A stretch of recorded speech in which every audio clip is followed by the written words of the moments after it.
Good morning and welcome to the Finance Committee for Monday, December 5th, 2022.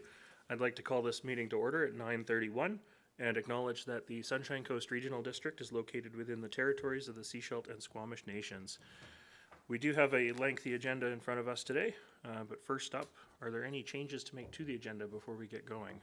And seeing no hands, I will look for a motion to adopt the agenda. Moved and seconded. All those in favor? That's carried. Thank you very much. May I have a motion to receive all reports and materials for this meeting, please? Moved? Seconded? All those in favor? Carried. Thank you very much. Moving straight into item number 1, CAO and GM of Corporate Services, Chief Financial Officer, 2023 pre-budget overview. Over to you guys. Thank you, Chair. I'm just going to share the screen here for the presentation.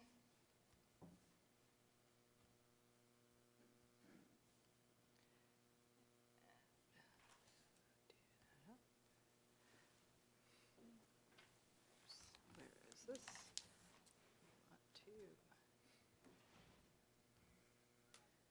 Want to review slideshow.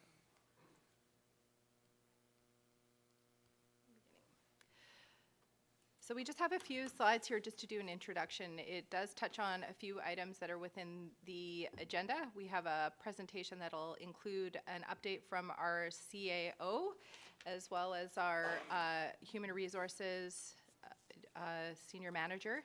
And we'll just talk on a few items regarding process, as this is many of the new directors' first budget process for the regional district. So we're just going to touch on a little bit of what today's purpose of the meeting and what to expect through the budgeting process for the regional district. We're just going to touch on some items that are included in the reports as far as the financial outlooks, such as emerging items within the regional district.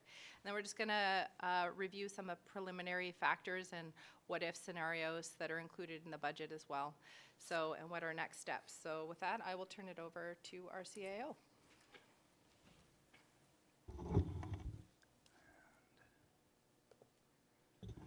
Thank you very much.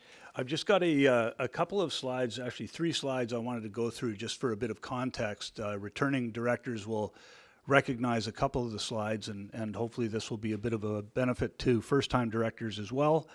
One of the questions that came up recently at the Budget Project Status Report review was a question around, so how many projects are we typically getting done in a year?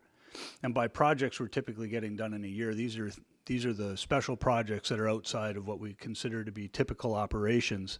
So I went back over the last 5 years and I looked at the total number of projects on the Budget Project Status Report and how many of them in each of those years had been marked as completed.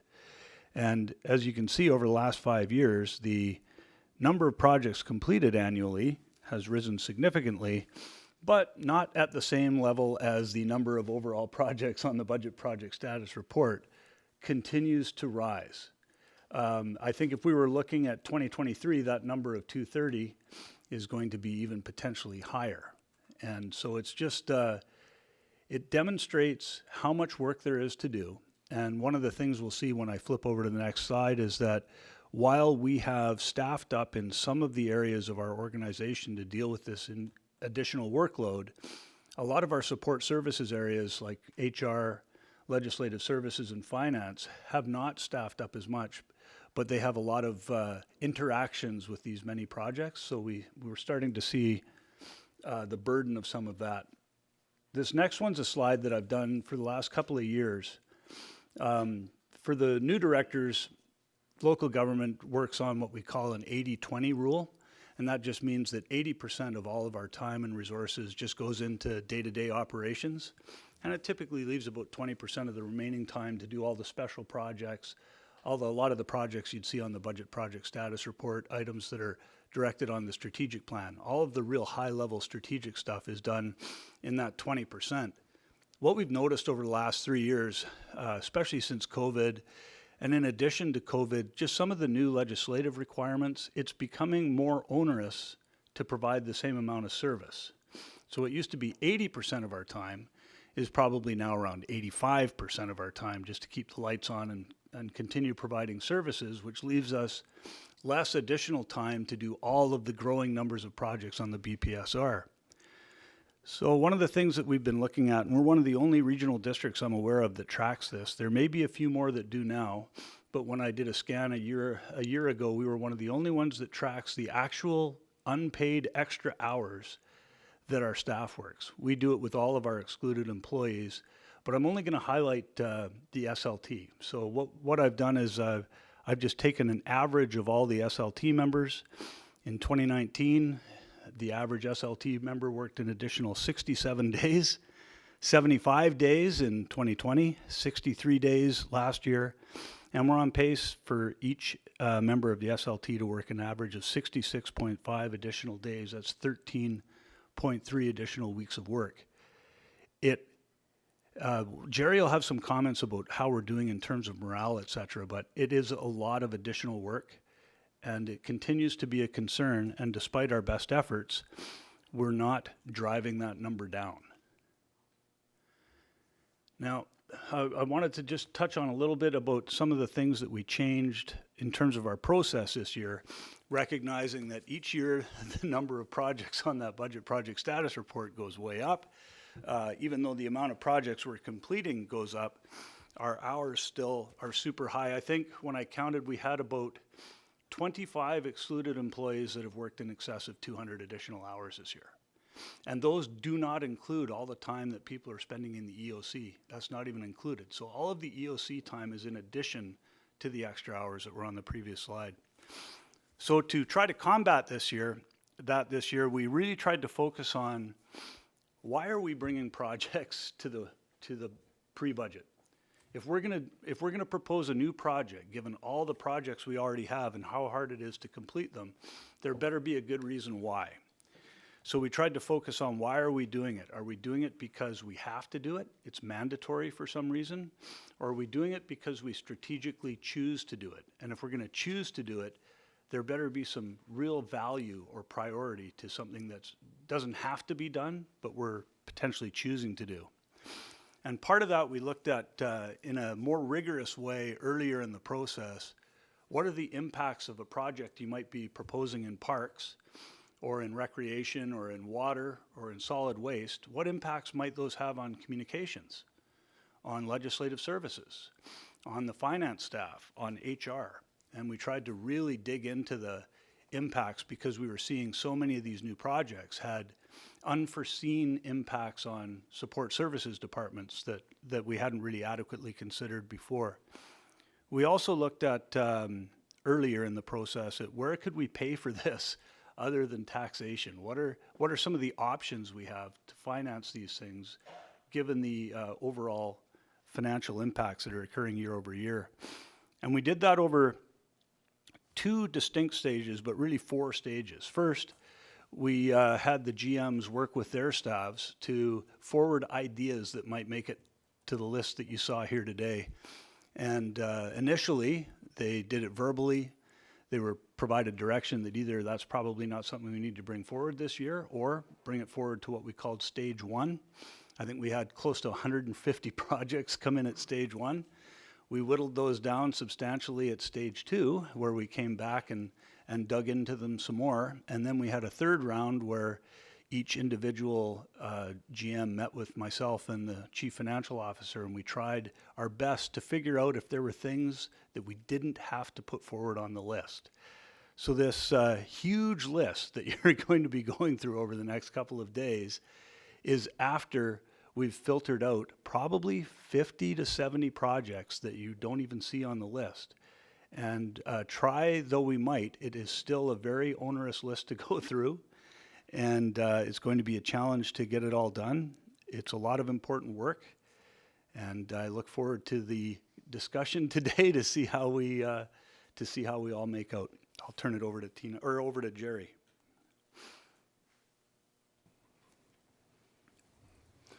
Thank you very much. With what you'll see over the next couple of days here, one of the things that I think is very important is the SCRD really has a very limited labor pool. Here on the Sunshine Coast, the people that we have that are working for us, we want to keep them. And for those that haven't yet joined the SCRD, we want to recruit them. And we want to try to do our best to ensure that we have fully qualified people in the right positions, and that remains a top priority.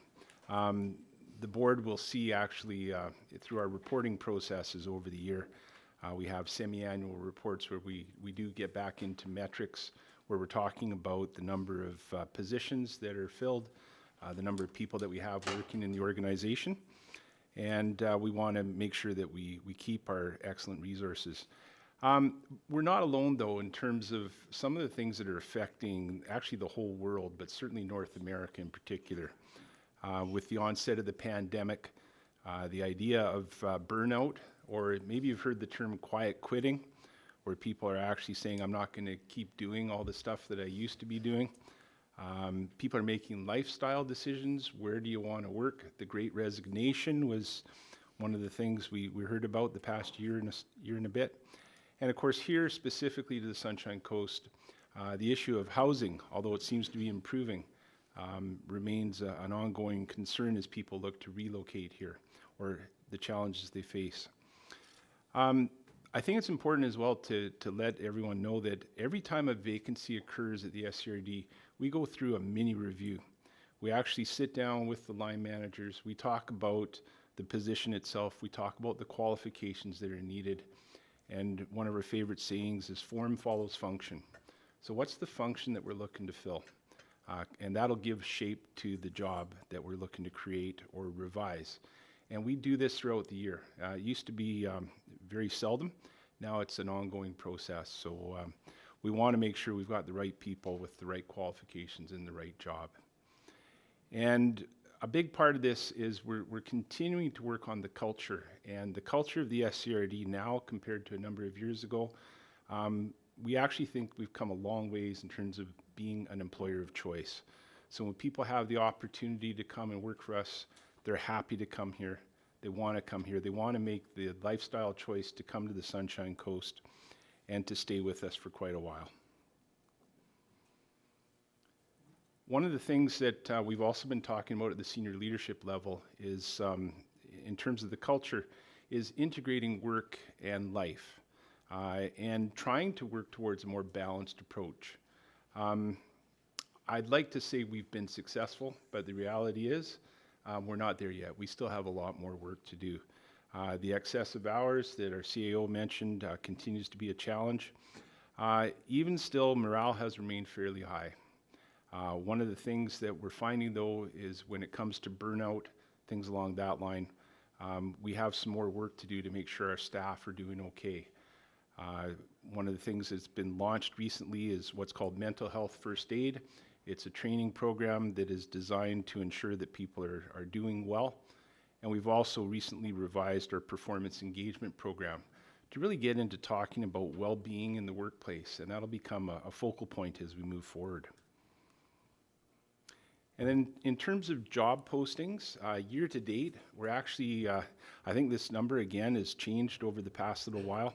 We're closer to 110 jobs have been posted now year to date. This includes all of the ones that get posted on a regular basis where we have, let's say, challenges such as lifeguards, transit drivers, some of the more difficult to fill ones.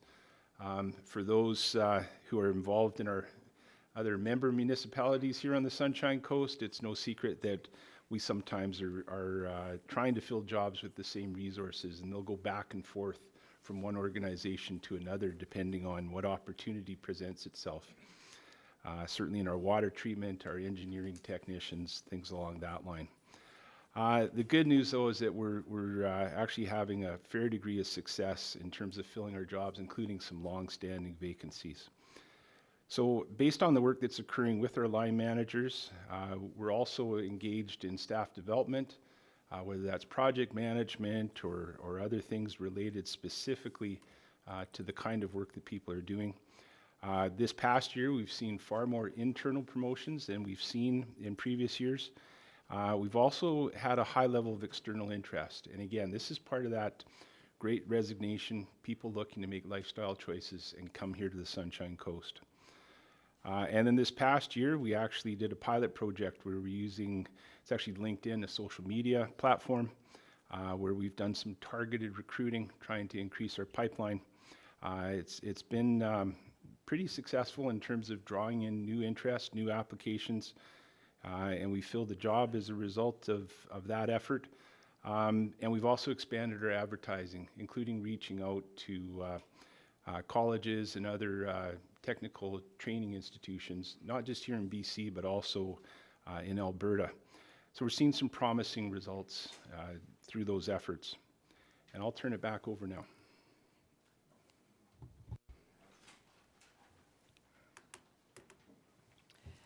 So we'll transition a little bit to process for the budget meetings, and I believe the chair also may have some comments related to this.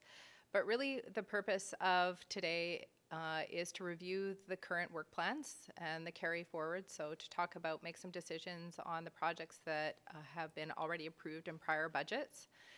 We're also going to be reviewing the 2023 proposed initiatives. And so in your big spreadsheets, the pink ones are the carry forward projects. The ones that are in white are projects that are new, and those are the decision points. We're also going to be obviously considering part of the financial and resourcing considerations. So there are some resourcing requests for this year, and as the CAO marked, some of the support services do not have some resourcing requests, and I think some of the considerations going forward will be if this particular workload comes forward, there may be some reconsiderations in round one for some additional resourcing requests depending on what's presented and approved here. So it's also to provide direction to staff on what the committee would like to see during the round one budget deliberations. So here you're really seeing a very high level description of the budget requests and the projects proposed. In round one, you'll get a little more information as far as the ongoing implications and a little more information as far as the business case. So highlighted in the financial outlook report, we're just highlighting some items that are impacting 2023. These are not by far an exhaustive list, but they're just really a high level outlook. Of course, it is very well known in the world and in Canada that we are experiencing high inflation. And so the regional district obviously is not immune to that impact. And so what does it do to the regional district's business operation is, of course, affects supply chain. It definitely delays some of our ability to purchase things in the time that we are typically accustomed to, and that's part of the delay in some of the project completions. So again, just being mindful as far as inflation goes and what our impacts to debt servicing costs have, and it also reciprocally impacts our investments. So we also have full cost impacts from new contracts. So the board has already made some recent decisions related to the solid waste contract at the Seashell landfill. So that has impacted our 2023 budget. We also have hires that were approved in the prior budget, so in 2022. And what we typically do in a budget year is we prorate. And so the full cost impact will be reflected in the 2023 taxation figures. And we also have full cost of projects approved in prior years. So one would be the planning enhancement project, which also was prorated or just budgeted for half a year in the prior year. So we also have support service allocations. So those are overheads related to IT, finance, our reception, insurance, and more information on our support services will come to round one. We also have the approved transit service expansion, which there's a report coming to committee on December the 8th. And again, there has been a decision already by the board to expand the service on Route 90. So those decision fees and our taxation rates, and so we make sure that we have updated that. And so of course, you know that those are on an uphill trend from things like our Seashell landfill project where it was funded through short-term loan.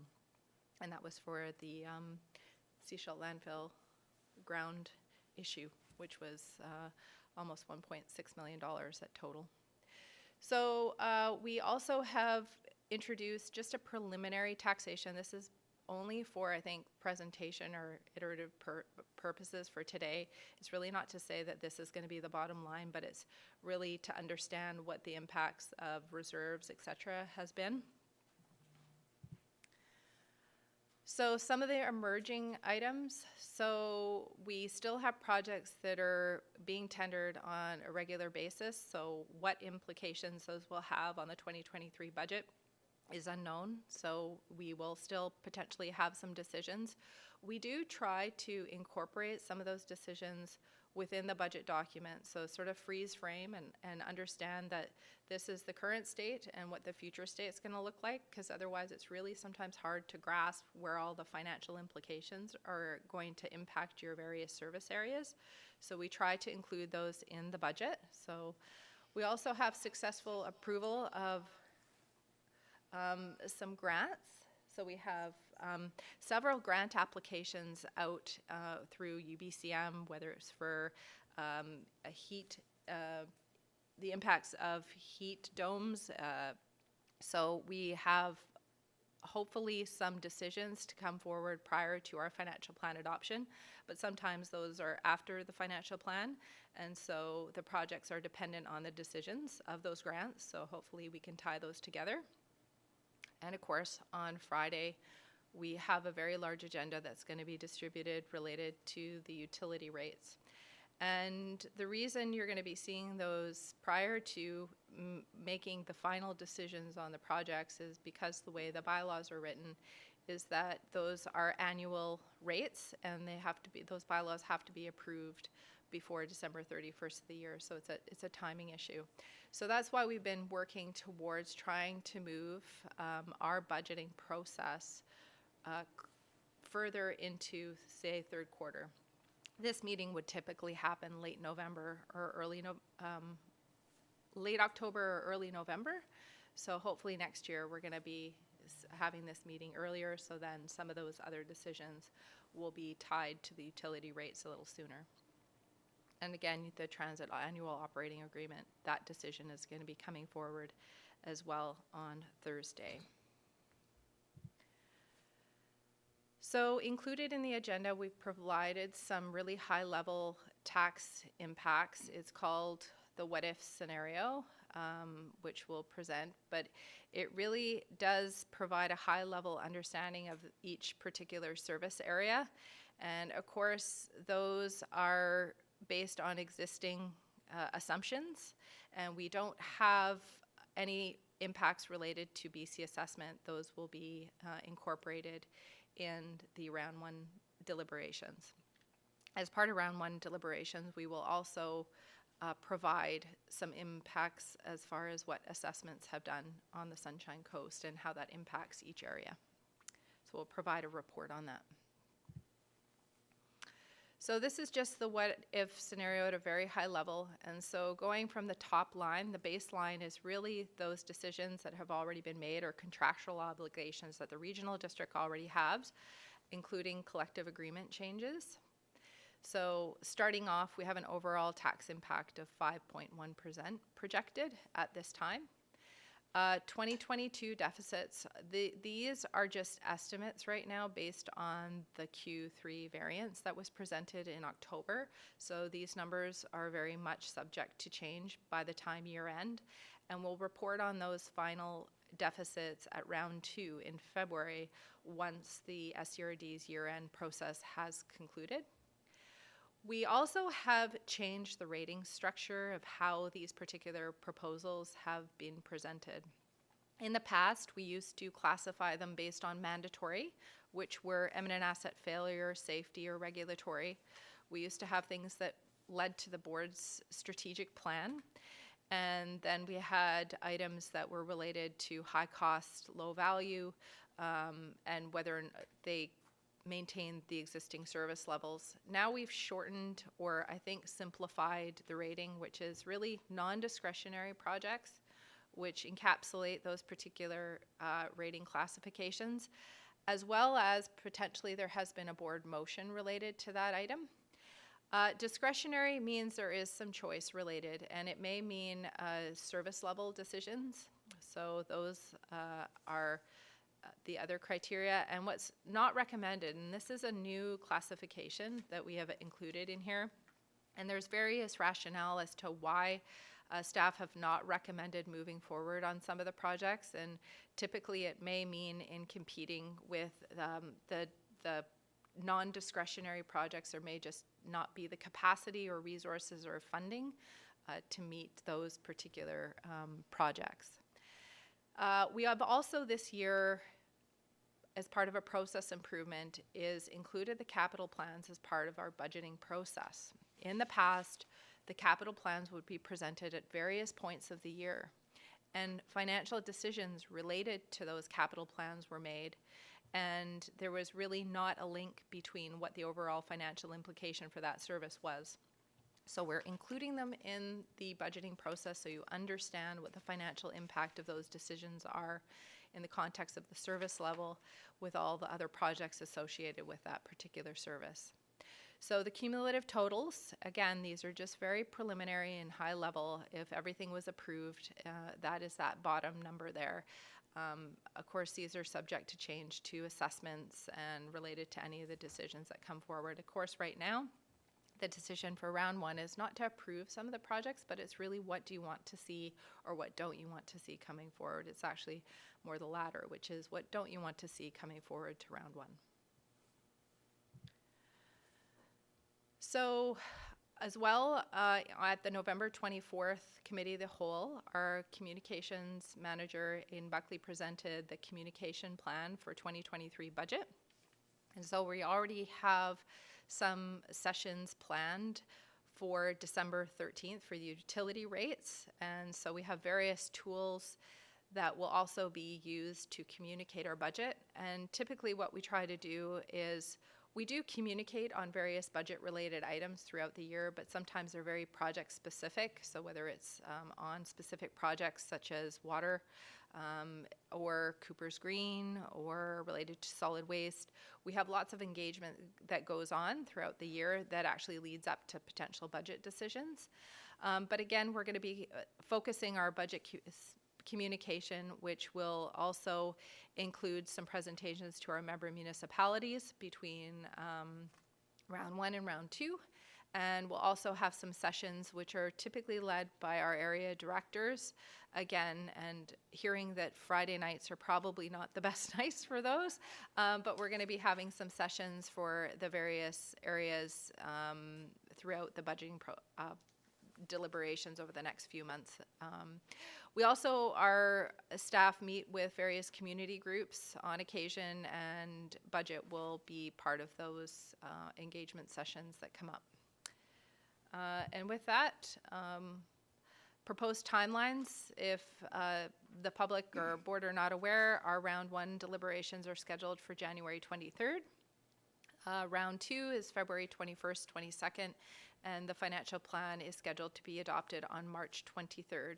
Regional districts have to adopt legislatively their financial plan bylaw before March 31st. So that concludes our presentation. Thank you for that. Just before I look to directors to see if there's any questions about the overall process, the very last slide there, you did mention the possibility of options for prioritizations. Just wondering if you could speak to that real quick before I jump to the rest of the directors. What we have provided, I think, is, as far as prioritization, is that rating criteria. So we, as far as process goes, Chair, I think that's where we have two different iterations of the document or the information. One is per department, so each department is going to be presenting their information. And so in that, if there is any prioritization, that's where the other document, where it lists the non-discretionary, discretionary, and what's not recommended, that's where we'd be looking for some direction from the committee today as far as what they don't want to see coming forward, because I think that would be the easiest way versus saying what you'd like to see come forward, but it's up to you, Chair. What? Okay, thank you.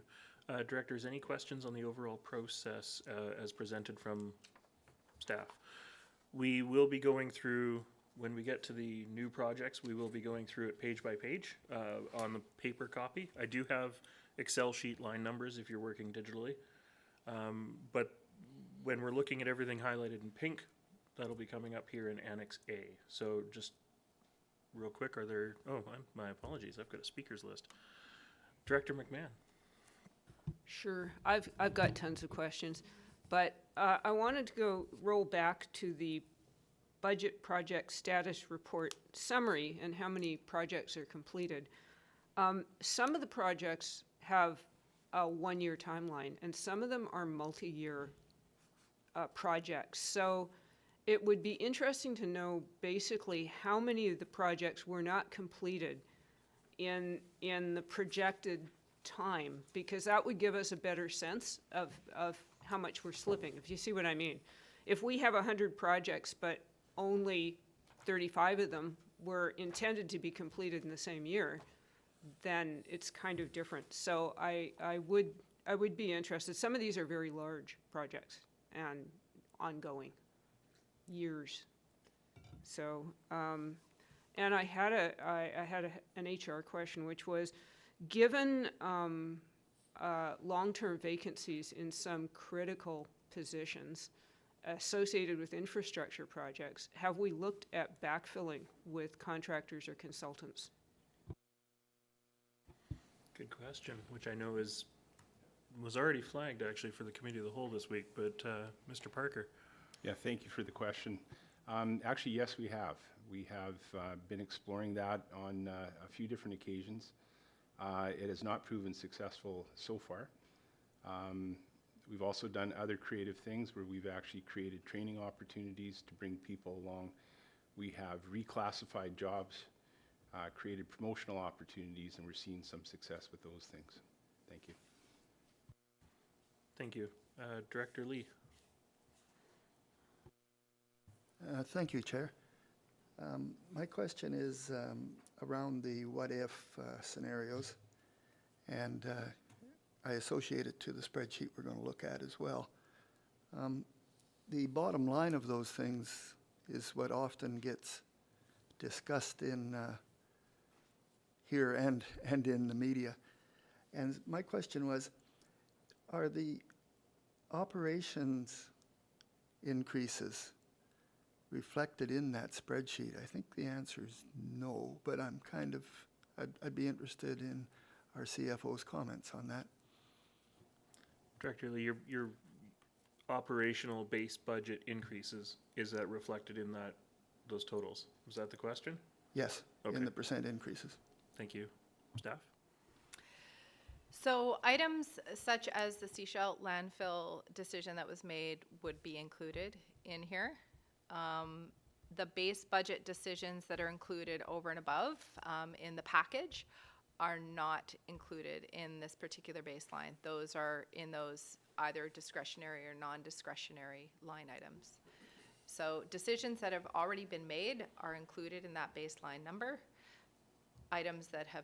Decisions that have not been made are in those subsequent lines. I think the question was more around like contract raises, hour utility costs, things like that. Is that already baked into that number? Yes. Thank you. Director Lee, was that the answer you were looking for? I think so, but the question then becomes, where is it listed?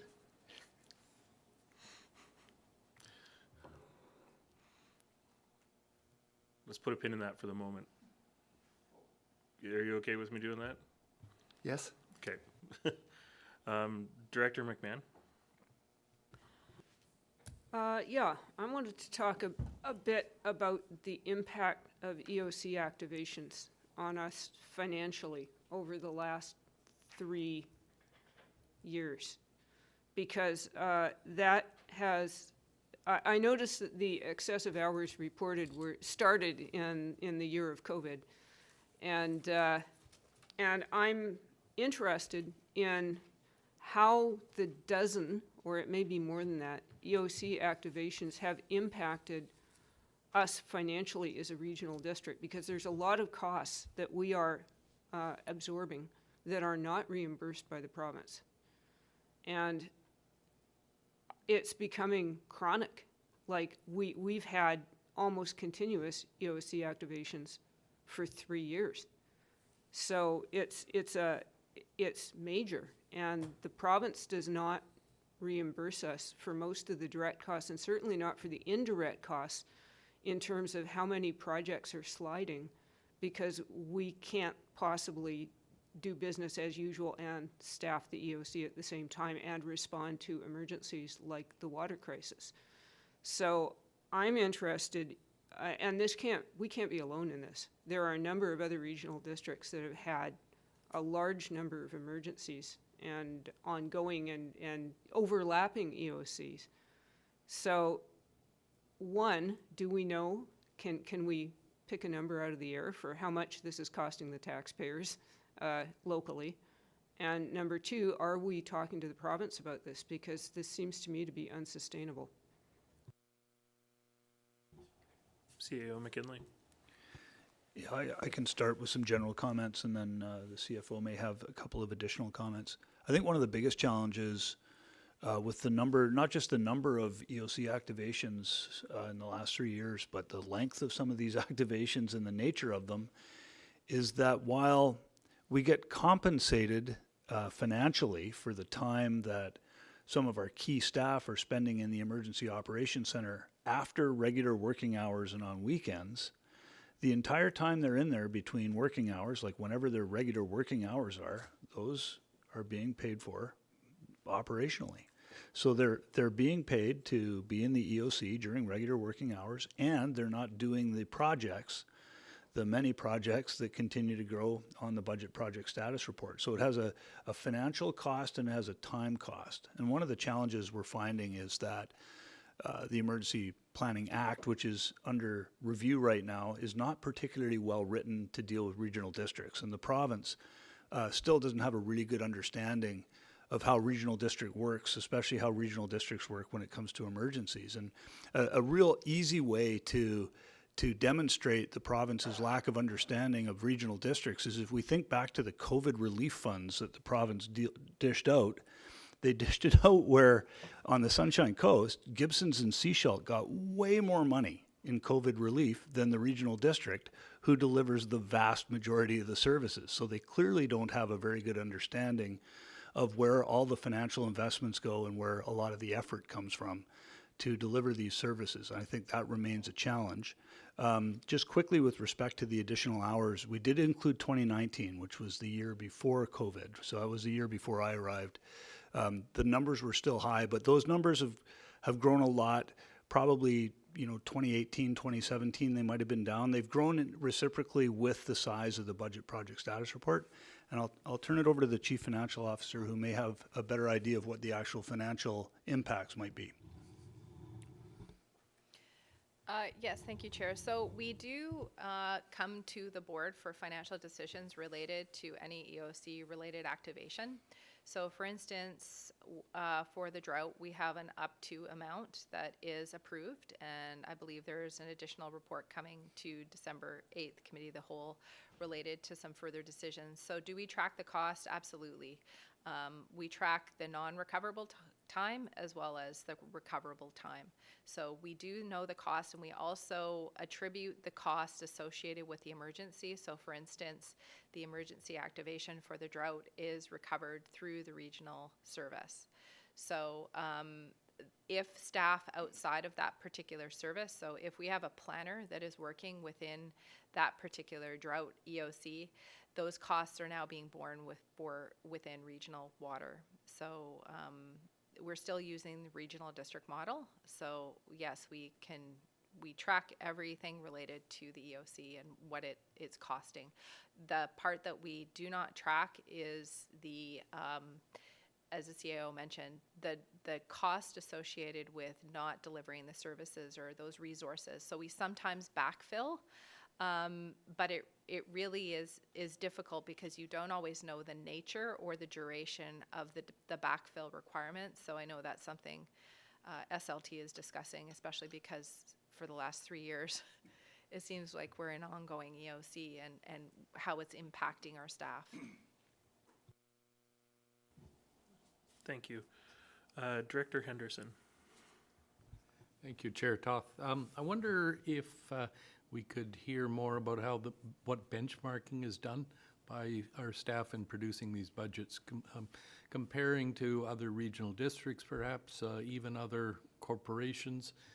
How are we ensuring that we're on track and in competition, I suppose, inevitably with things like compensation, head counts, perhaps even the number of projects we're aspiring to achieve in a year. Thanks.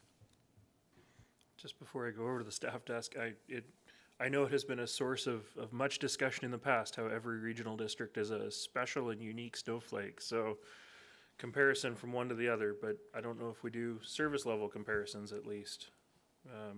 Over to staff. I can speak again just in some general terms. When it comes to things like the additional hours worked, we're one of the only regional districts. At the time I checked, we were the only regional district that actually diligently tracked that. And when I started, I wasn't tracking, including my time with that list, but I've started, I'd made a commitment that in 2022 I would also track my additional time. I think there's value in doing it. There seems to be some other regional districts that are at least contemplating it, because that really shows the cost of what people don't see. You know, the cost of how hard people are working to keep things going. I know that Jerry probably has some comments in terms of HR, and Tina may have some comments on financial, but benchmarking, I'll see if either of them have anything they'd like to add. Yeah, thank you for the question. What I can say when it comes to bargaining unit staff, and this board will expect to hear from me later in 2023 as we approach the fall. I'll be coming in front of the board looking for a bargaining mandate. We do a review of comparable organizations. We look at collective agreements throughout the province, and we have a very good understanding of how things are going, trends and things along that line. When it comes to exempt compensation, we actually, we're already engaged with a firm that actually does studies, and they look at comparable sized organizations with comparable costs, and we get a report where we talk about the salaries that are paid, and we look to come in front of the board on a regular basis to review the salaries for exempt compensation. Thank you.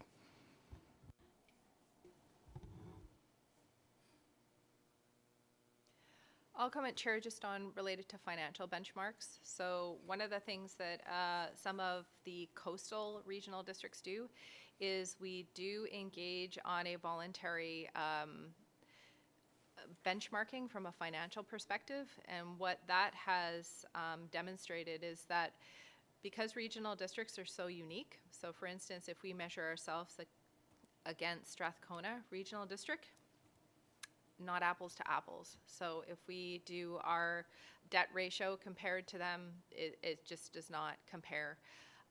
So what we also do as far as benchmarking is when we are doing our user fee review. So if you recall the planning rates and user fee review that was presented recently, there was an analysis within that particular report as far as how we measure against other local governments. And so we do that whenever we do user fee reviews, including the utility rate reviews. And that's going to be part of the consideration as we do the user rate review with our consultant as part of one of the projects that's going to be a carry forward. So as we move to metering. As far as other benchmarks, we don't have a lot of defined service level benchmarks, and that's one of the things that we're working through, defining service levels, so we can create some benchmarks associated with recovery rates, performance metrics on how many services we want to deliver or programs that we want to deliver, say for instance in our parks or in our recreation facilities. So that's something for sure that we don't have clearly defined. Definitely in transit, for instance, there may be some more clearly defined metrics because we have BC Transit that's engaged in that. So it's and again, our water quality, some are regulatorily mandated as far as our performance metrics. So yes, there are various ones. If there are ones in specific that the board wants to see or wants more information on, then we'd need some more direction on what those would be in particular. Thank you. Director Gabias? Thank you, Chair. Quick question about the projects that are categorized not recommended. If we were to knock these off the desk, what happens to them? Do they disappear forever, or are they parked so we can revisit them later? Thank you. That will be entirely dependent upon the motion that's made to not have the project go forward. It'll be up to the directors to decide whether we want to just take it off the list and never see it again, or if we want to maybe have it come back in 2024 or 2025, et cetera. At least that's my understanding, and I'm seeing some nods over there, but CFO Perot? Yeah, it depends what specific project would be. So for instance, the active transportation, if there were projects that were there, it doesn't mean they disappear. It just means it probably gets pushed down the priority list, both from a resourcing and, it doesn't mean that we stop work on that. It just means that we're not actively doing that specific project. Thank you. Director McMahon? Yes, so what do we do to look for opportunities to save costs or cut costs in our base services that we offer? I was reading the coverage of Powell River and their budget consultations, and the CFO was explaining that she had gone to every department and done and asked them to do an in-depth analysis of where there could be opportunities for cost saving. Thank you. Which I think ties back to Director Lee's question that we were parking for the moment. So CFO Pro, do you want to speak to sort of organizational operations cost management?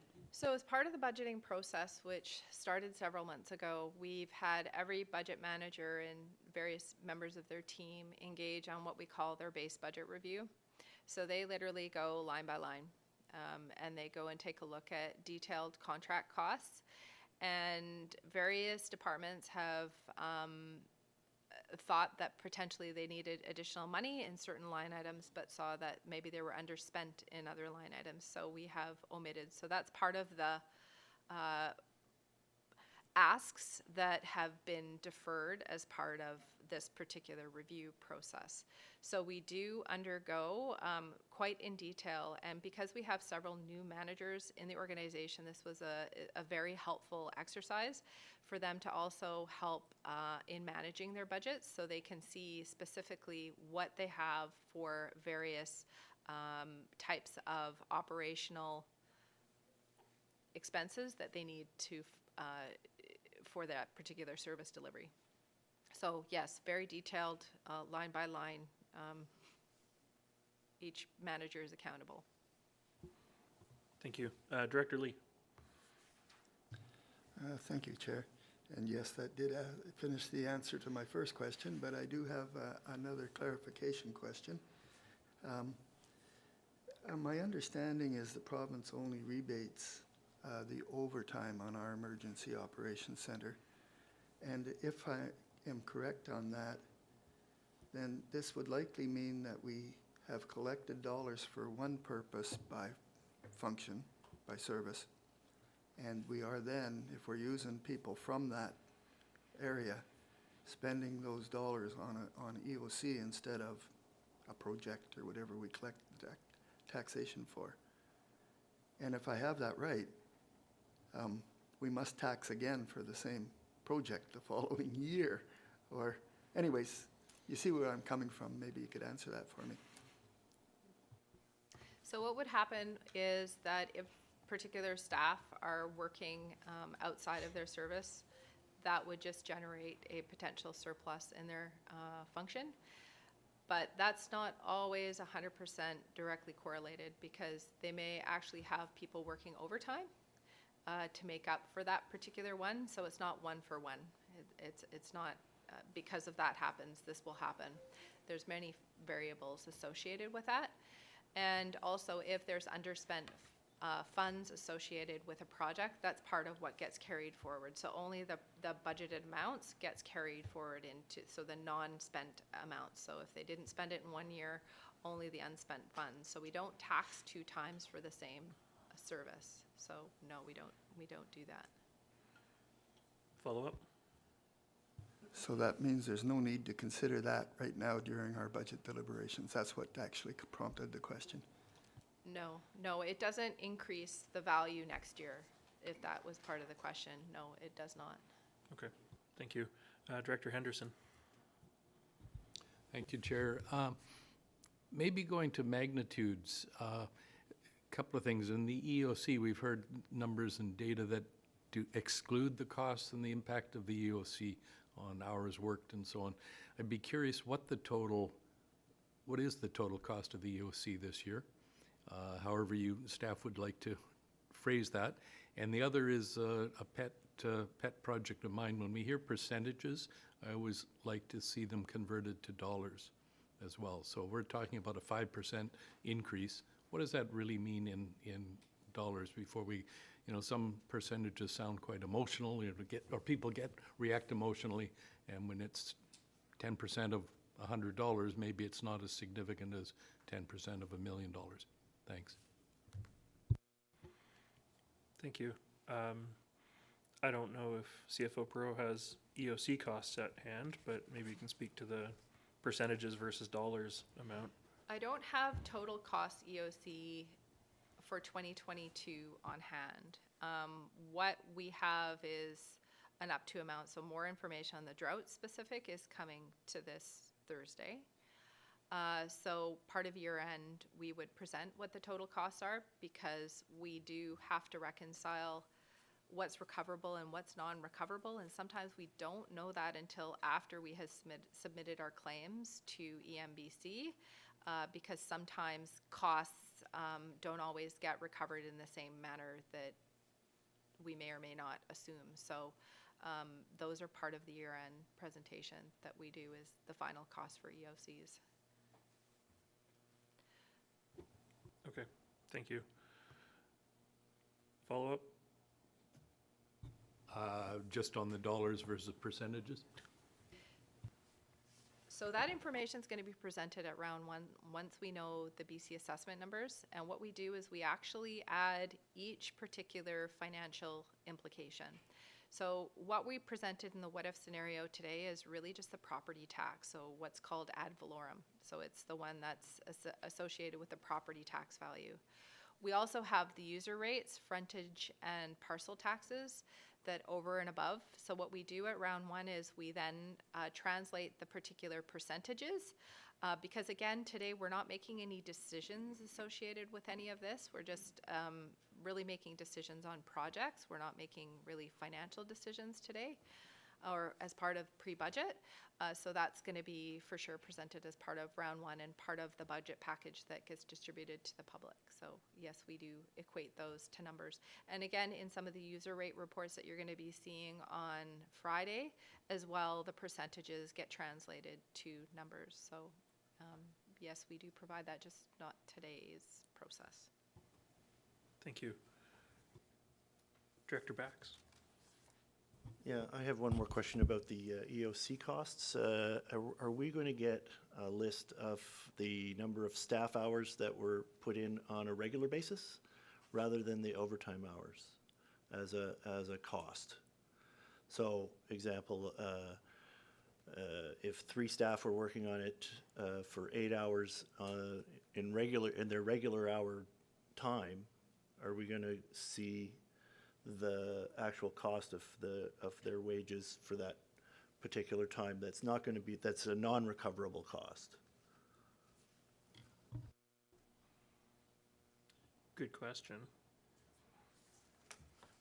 I don't know if that'll be coming as part of the EOC wrap-ups. we present some of that information, not to the level of detail that was just described. If that was a level of detail that was desired, we would just need a motion made to have staff, to direct staff to provide it. I'm wondering if we can park that for the time being. It's not really pertinent to the budget process that we're gonna be going through here today, so, okay. I don't see any other hands up, so we will move on to Annex A, pages 1 through 9, which is 2022 project carry forward request. Now, there is a lengthy list of recommendations here.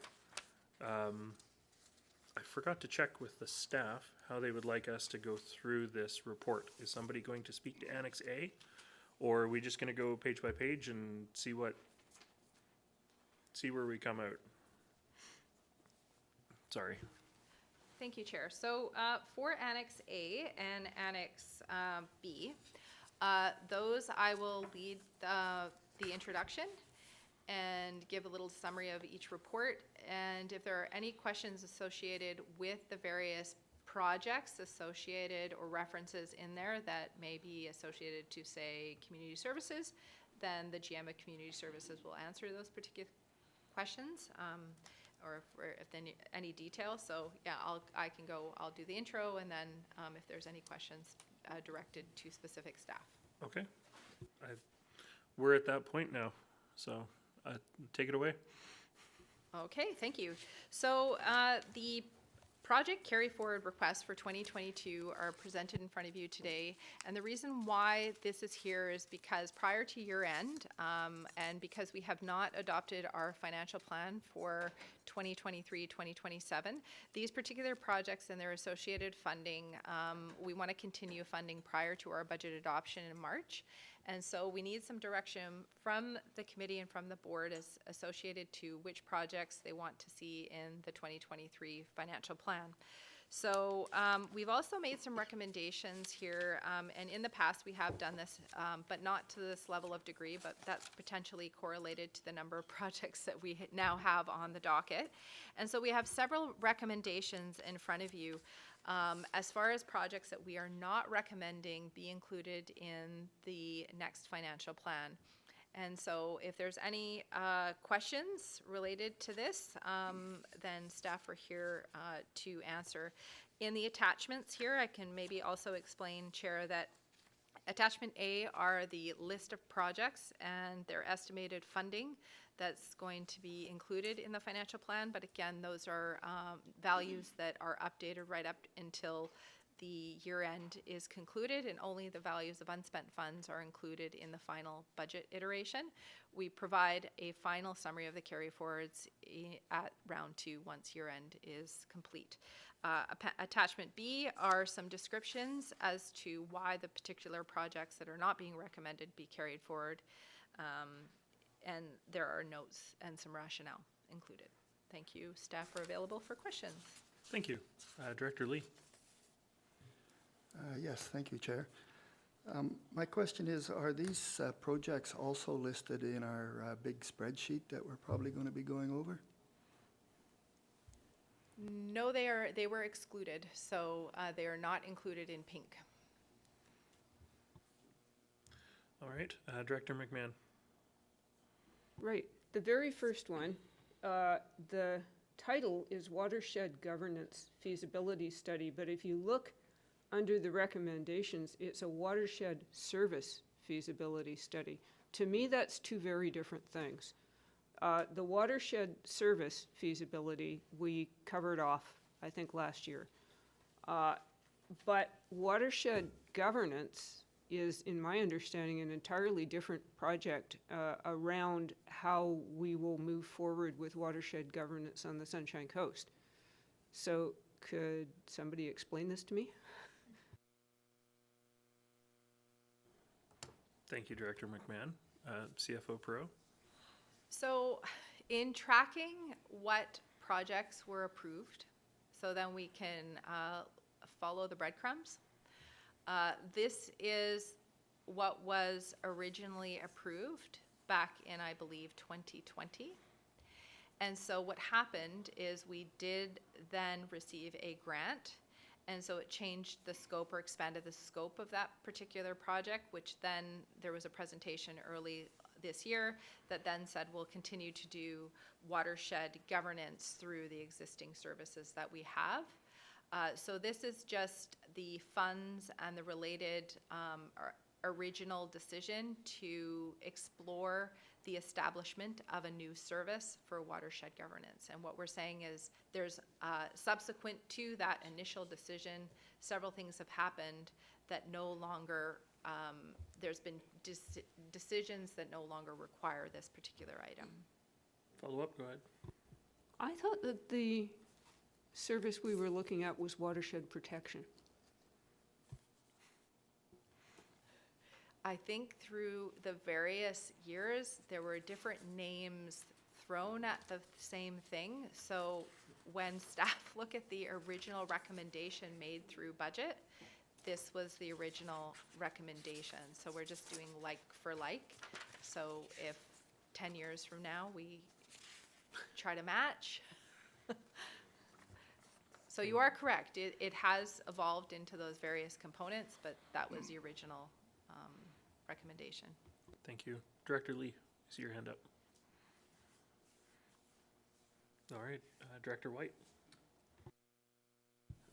I really appreciate all the explanations, and pages 8 and 9, just almost a single page really sums it all up for me. It's a very excellent document. So I'm prepared to move the recommendation on pages 1 and 2.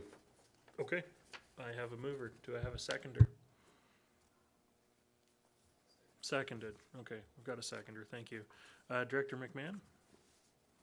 Yes, on the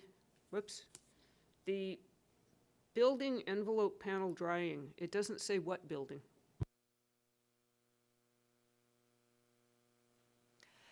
That is for the Seashelt Aquatic Facility.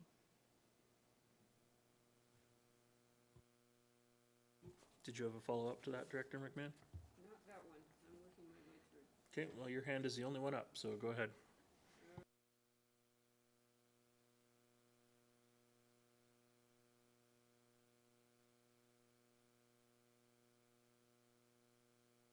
Okay, I don't see any other hands up, so I will call the question, voting all directors. All those in favor of the recommendations on the floor? And that's unanimous. Thank you very much. All right, moving on to Attachment A, Annex B. So we're going to be going through this one department at a time. This is the new initiatives. Did you have an opening to this, or are we just jumping straight in, CFO Pro? Just if there are any questions related to the information in the report, I did want to just note that included in there's some context in this particular document that we haven't really included.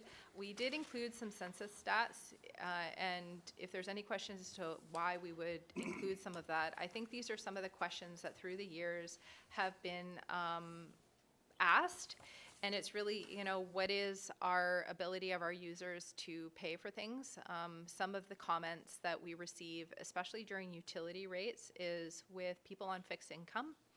And so we wanted to definitely give a perspective that we do have a lot of people who are on fixed income here on the Sunshine Coast. I think there is a perception that there's a lot of wealthy people, but there's also people who are, you know, not wealthy. So I think it's just to understand the affordability associated with our budget. And again, to some of the comments, understanding the dollars associated with what some of these decisions are. I think that's especially going to be very important as we head into round one, to understand what are we asking from a dollars perspective from our various local service areas. And we have dozens of them. So when we just say Area A has maybe 8 different combinations of user base or tax base, so it's not the same. The dollar for Area A is not the same. There's 8 iterations within Area A, and that's the same for potentially every area except for the member municipalities. Okay, thank you. Any questions on the report of Annex B before we go into the attachments? I don't see any hands up, so okay. Thank you for that. All right, moving into the big spreadsheet. First up is corporate and administrative services. Is that going to be Miss Reed? Yes.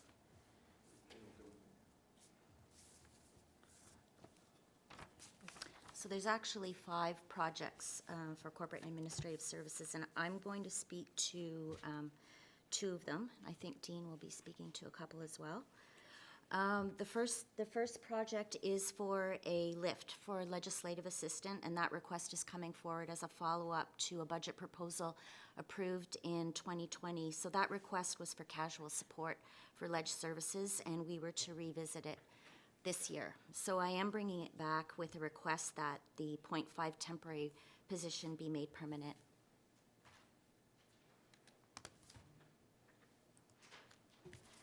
Okay. I think we're not going to go through these one specific item at a time unless there are questions. Okay. I don't know if you wanted to speak just sort of to the block, and then we will discuss. Certainly, there is also a proposal on here for general government information services. It's a collaborative project that we're working on to migrate our records into a new electronic document management system. It's related to us moving to the cloud. We also have a proposal for cyber insurance, corporate review, which the CAO can speak to if you want more information on that, as well as a proposal to move forward the Connected Coast connectivity proposal for Area F. Okay. Thank you. Director McMahon. Yes. The corporate review, I was just interested, has this been done before? Is it something that we would do on a regular basis? You're looking at the corporate review organizational sort of middle of the first page of the spreadsheet. Hi there, I can start on this one. I believe we've probably done one of these before, but I'll probably need some help to find out when we did it.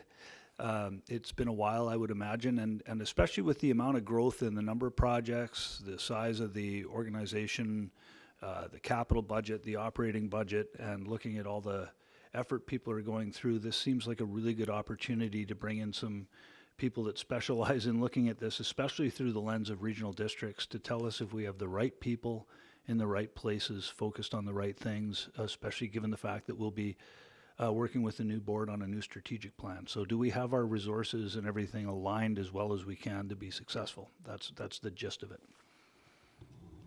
Thank you. Director Bax. I have a question pertaining to the line on cyber insurance. Is that an annual cost? Go ahead. Thank you, Chair. So the ones related to corporate services, so I think Sherry spoke to the ones legislative and for general government. So cyber insurance is something that we have not, as a regional district, engaged in. And so we had a report on November 24th as far as renewing our insurance and saying that we were exploring this. And so it is public to know that the regional district had a cyber incident in September and continues to have to deal with that particular incident. It's just the way of the world, and I think that we're recognizing that now and having more understanding of the organizational implications. So yes, this number is an annual amount, but it's a very high estimate at this particular time. And so at this point, it's really just to ask, is this something the Regional District Board is willing to explore further and get more information for us to present for consideration? So it's not, yes, it is a very large cost. However, the potential cost or what we've spent to date is probably half of this so far, and we're not done yet. Thank you. Just a reminder here that this is to stay really high level.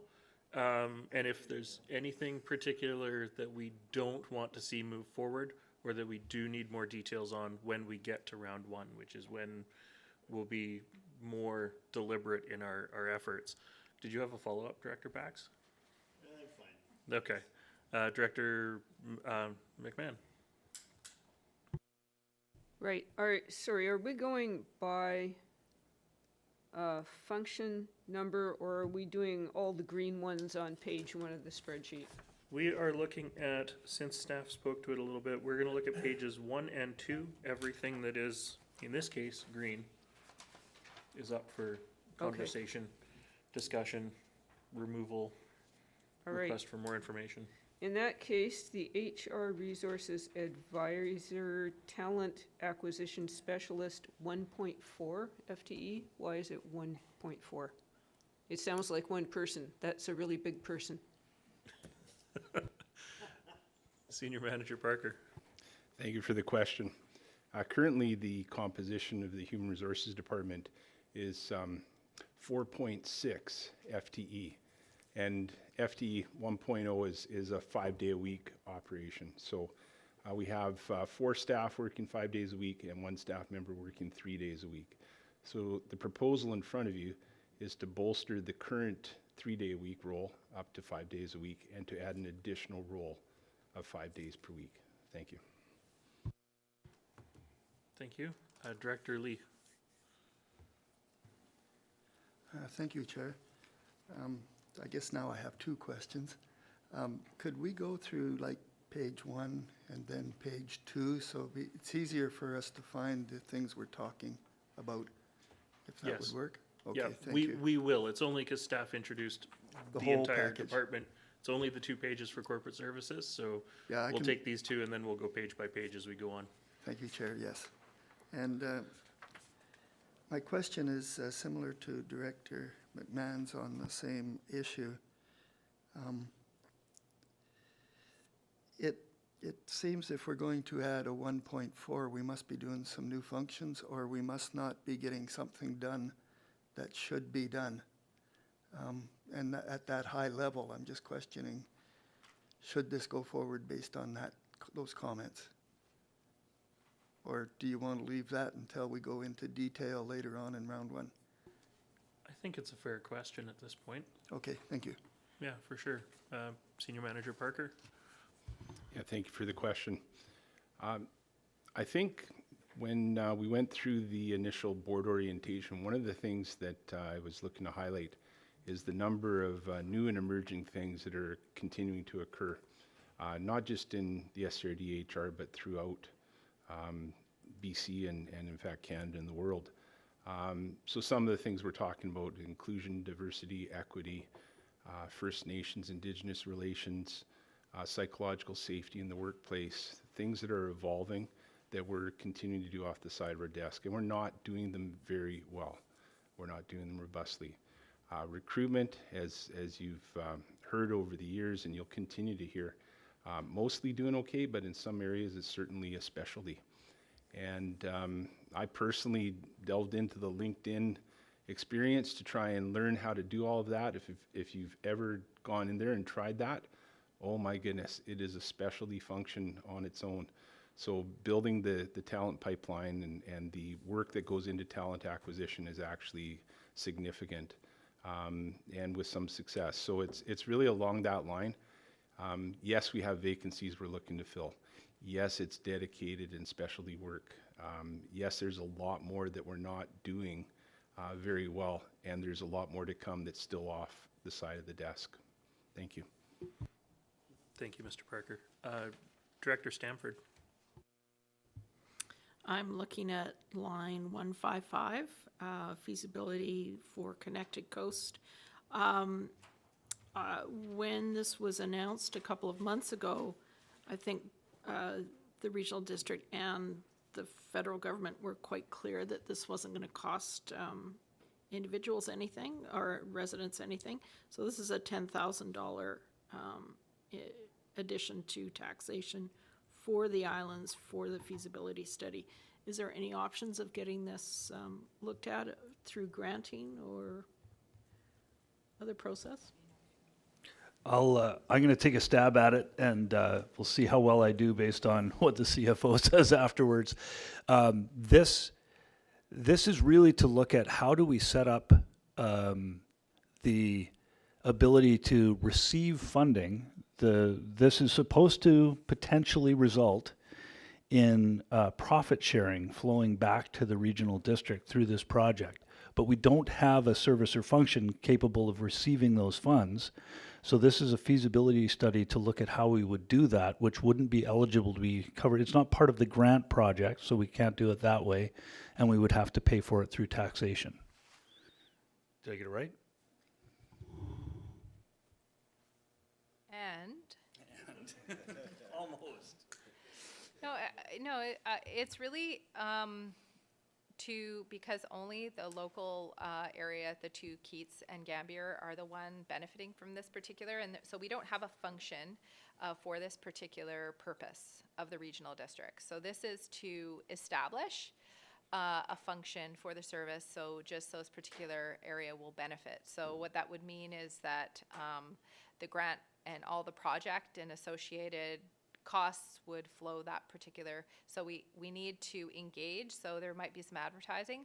We may want to refine that during round one, so it may not be that much. We really haven't really delved into what it would entail to establish the service just for those particular two islands. So it could drop down at round one. We'll do some more refining, but it's really just that legislative process to establish the service. So yeah, there's maybe some public engagement that needs to happen, a survey, etc. Thank you. Director McMahon. Yes, second green item on page 2 is the electronic data records management system conversion. Is this a one-time cost, or is this going to be an ongoing cost going forward? And in general, are most of these going to be ongoing, or are some of them just one-year projects? Thanks. Thank you for the question. So a large portion of the funding for this will be the one-time implementation, but the ongoing cost will be the care and feeding, so the maintenance of the system. Once we have it implemented, and built into this project is actually a lift for the records technician role, which is currently only 2 days a week. So we're requesting a bump up to 5 days a week for a records technician to manage a new system that we would be migrating into SharePoint. Thank you. Director Stanford, I see your hand up still. Okay. Director Bax. It may just be a typo, but it says that there's a certain amount that's set aside to be paid as taxation, but it's not reflected within the items to the right, where it does show the taxation. Might just be a typo. Not a typo, purposely omitted. When there is multiple functions within a service, we can't really pick because there would have to be multiple line items. So when there is multiple functions participating in a project with multiple sources of funding, that particular line is left to be 0, purposefully, because it's multiple sources of funding. So we'd have to do maybe 2 or 3 or 4 or 5 or sometimes 10 line items for the one project. I believe there was a question when we looked at the BPSR a couple of meetings ago about like 4 lines that were all pertaining to the same project, and that's the converse of this, right? Where you'd end up with 2 or 3 or 4 lines all representing the same project because of the way it has to be broken out. So, but further detail will come forward at round 1. It would be included, so if it gets approved at round 1, it'll be reflected in the proposed funding envelopes, the taxation values. And it's also because depending on the service, the participation ratios are different. So for general government, they're going to be different. IT is covered through support services, so it's completely different funding allocation. So again, this particular section of the spreadsheet was just developed last year for iterative purposes, and it works when there's only one service. When there's multiple services, it's more difficult to try to Okay. do. Thank you. Director Lee. Yes, thank you, Chair. I'm actually back on line 155, which is the feasibility for for us to partner with a high-speed internet provider and get a share of the profits of such thing.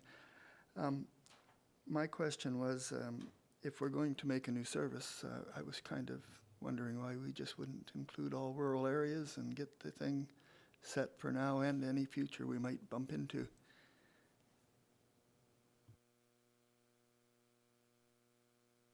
I think that's part of the feasibility. For right now, we have surety for Gambier and Keats. And so that's all we want to do. The other consideration that the service area participants and the board would want to know is if there's cost sharing associated with it and the particular service area has paid for that and they're delivering that particular service, do they want to cost share with everyone else if just they're benefiting from that particular one? So it is I think a decision. And so if there were particular new areas such as Area A that want to be contemplated, we would likely recommend having a service specifically for Area A associated with that, because what we have not seen from this particular group is any pro forma or any proof of concept related to this particular item. So I think there's a lot to consider before we endeavor in taking this on. Right now it's really just in principle, but again, there's still a lot of hoops to jump through before we see that. But likely we'd recommend that we establish local service areas because each service would be specific to that area. Thank you. Director Lee, I see your hand up still, again. It's all good. I don't see any other hands up. Directors, before we move on, are there any of the items on pages 1 or 2 that you do not want to see come forward to round 1? Just throw that out there now, because if there's something on here that you absolutely do not want to see, we can save staff time putting together round 1. Director Bax? On page 1, I just wanted to ask a question about the LinkedIn. So there's an annual package of $12,000 to use the LinkedIn website in a more in-depth way, and Director Parker already hired one. He filled one position through LinkedIn. Is it cost effective to use this? Does he think it's cost effective? Thank you, Director Bax. Senior Manager Parker? Thank you for the question. In the past, depending on the type of position that one looks to fill, the more sort of senior level, higher qualification kind of roles, they are becoming more increasingly difficult to fill. If you go out and hire an executive search firm, which many companies do for one particular position, you can spend $30,000 for just a one-shot deal. So on an annual basis, I think this is well worth considering, and it is something as well that if down the road it doesn't prove to be of value, it can be discontinued at a later date. Thank you. Okay, thank you. Director Stamford? Yeah, on a related note, looking at these types of expenses, is there access to the provincial hiring process and their service? Do we use that at all, or is that not available to the regional district? Thank you for the question. We do not use it at all. We're specific to the SCRD only. And in fact, again, I'm going to suggest maybe a little bit of philosophy here, which is that we like to put our brand forward. We like to get our identity out there. We like to put our best foot forward when we're looking to recruit people. And a little goes a long ways in that regard. Thank you. Thank you. I don't see any other hands up. So I think we're going to move on from corporate and administrative services. It's 10:55. I'm just going to suggest before we go to the next section, we just take a 10-minute break. So we will come back at 11:05. Thank you.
And welcome back to the Finance Committee for Monday, December the 5th. Next up, we are going to move, Director McMahon. Yes, I did have a question here. What about items that are not in the spreadsheet? That are projects that we've heard about or talked about or wanted or whatever, and we don't see them in the spreadsheet? When do we have that discussion?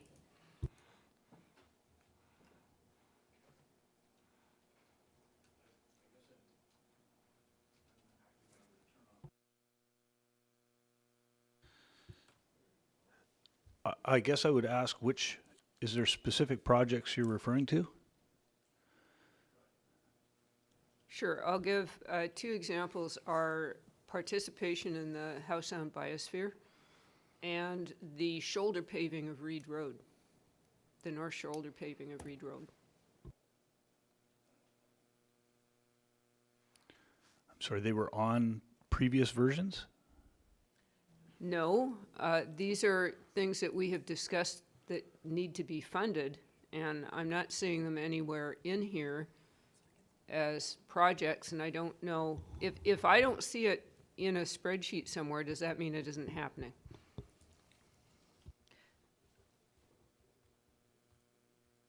So I believe I can speak to the biosphere one. I believe there's a past resolution associated to staff exploring options on how to fund the biosphere.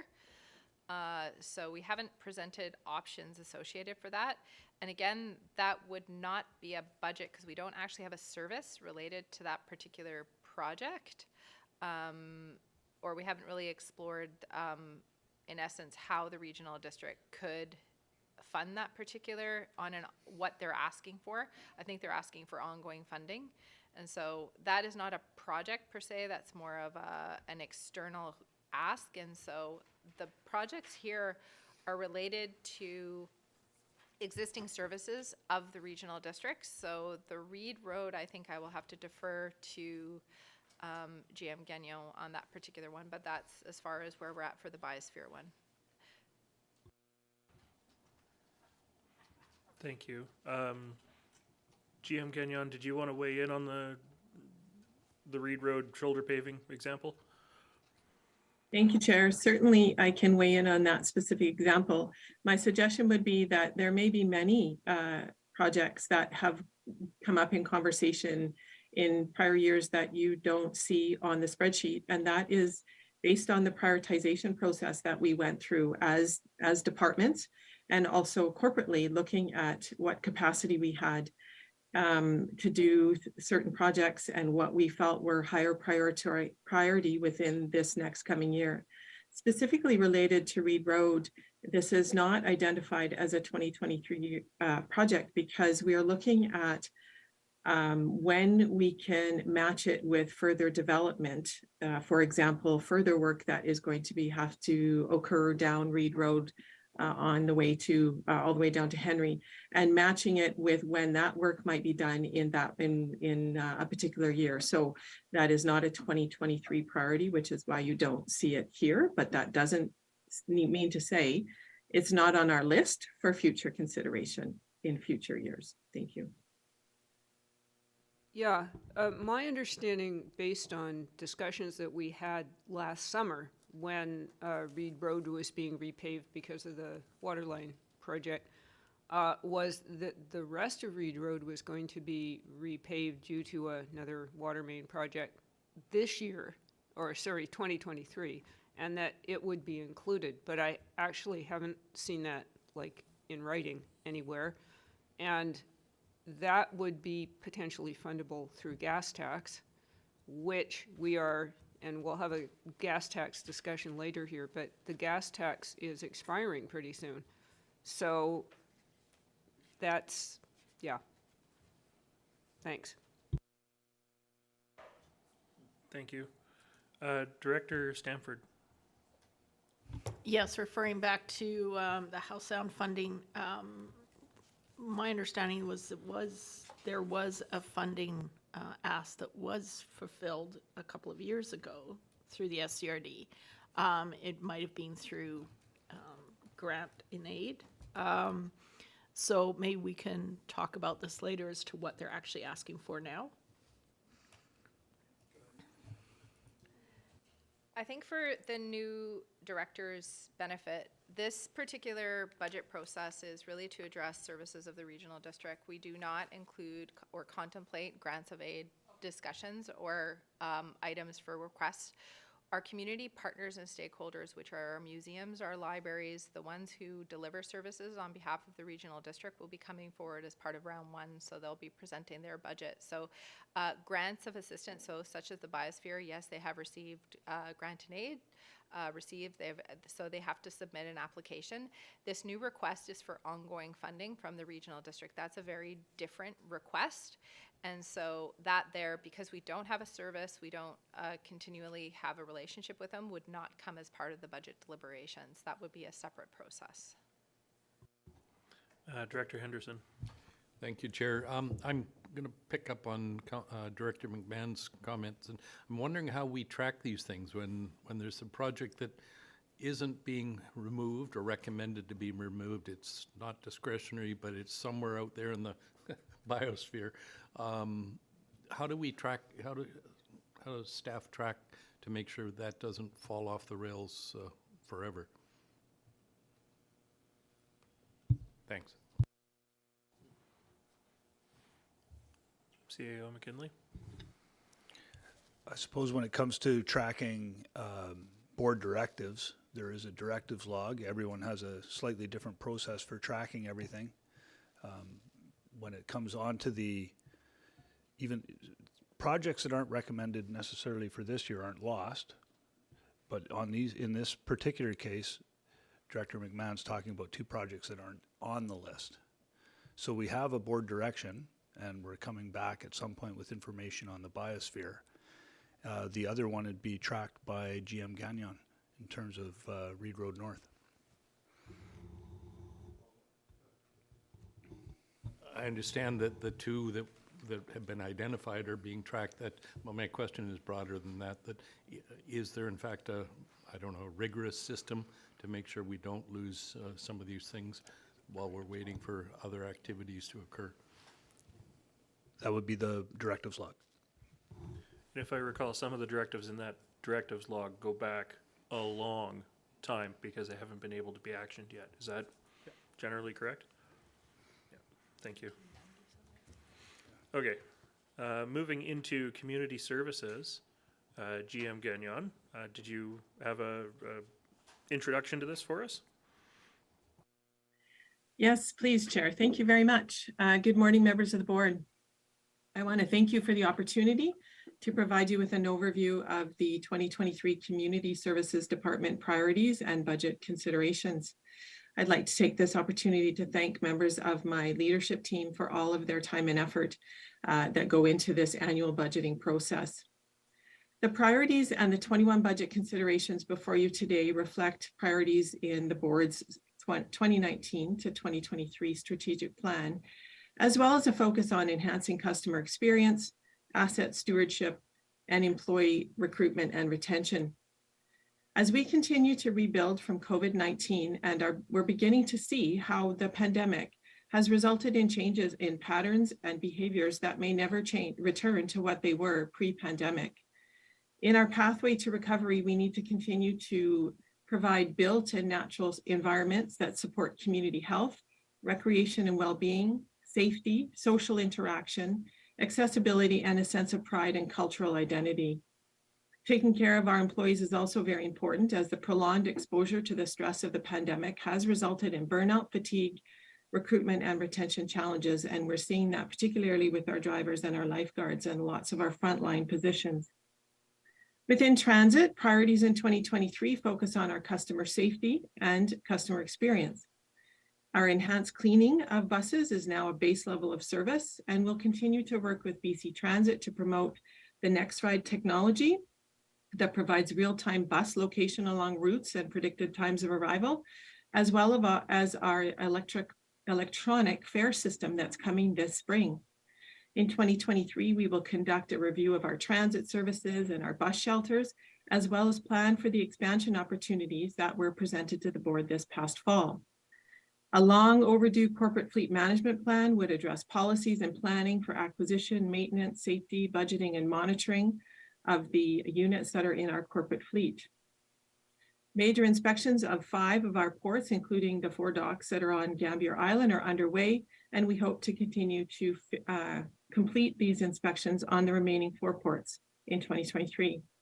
These reports and these inspections will go a long ways in contributing to the long-term capital asset renewal plan for ports that is under development that we hope to bring back to the board next fall. In addition to the day-to-day operations of our recreation buildings, facility staff continue to ensure the completion of preventative maintenance tasks, as well as those major projects identified in the capital asset renewal plan for 2023. And building maintenance continues to support 26 of the more than 80 buildings owned and or operated by the SCRD, and has in their priority a plan to work with the other divisions to conduct a service review on these remaining buildings and engage on what the desired service level might be in the coming years. In recreation, providing customer service excellence, rebuilding our customer confidence, creating efficiencies, and building capacity from within is a focus. Projects include finalizing the implementation of new scheduling software, the programming review, and continued streamlining of our bookings and rental process. A review of our software system in 2023 that is used both in recreation and parks for facility bookings, admissions, passes, and programming will prepare us to go out to the market for this service in 2024. And given our shortage of lifeguards, we hope to work towards building from within by training our own aquatic instructors that can provide the training and certification for our lifeguards rather than relying on outside sources.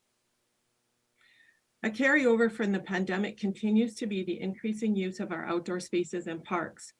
The 2022 Canada Cities Park Network reported that 55% of citizens said they spent more time in parks this last year than even the year before. And of those, 94% said that parks benefited their mental health. Continued staffing shortages in parks throughout 2022, along with, again, drought, windstorms, and flooding, all continue to contribute to backlogs in annual work, as well as other planned projects that are now being carried forward into 2023. And although a parks capital plan will be presented to the board this budget, additional work next year to continue to refine the plan, priorities, and documented service levels is required. Investment into failing infrastructure is also priority in 2023, as well as the development of additional traditional burial plots and columbariums in Seaview Cemetery, which are required to meet the anticipated demand right around the corner. Larger projects for 2022 that will carry forward include the Cooper's Green Hall construction, the Mason Yard expansion feasibility study, and it is likely that further discussions regarding the Junior B franchise on the coast will also start again this coming year. So that is an overview of what you see in front of you. And if the SCRD continues to be like any other budget I've been involved in, community services often prompts some great conversations, and I am pleased at this time to answer questions that the board might have. Thank you. Thank you for that, GM Gagnon. So we are looking at page 3 of the spreadsheet, which is, if you're on Excel, lines 25 through 32. Director McMahon? Yes. Why is staff not recommending that we promote and market transit?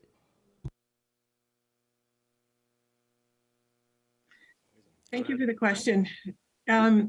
I'll just make a general comment that I probably had twice as many requests that came in from my various managers, and we really had to do a rigorous review of these priorities and to determine what we would recommend, not recommend, or even bring forward.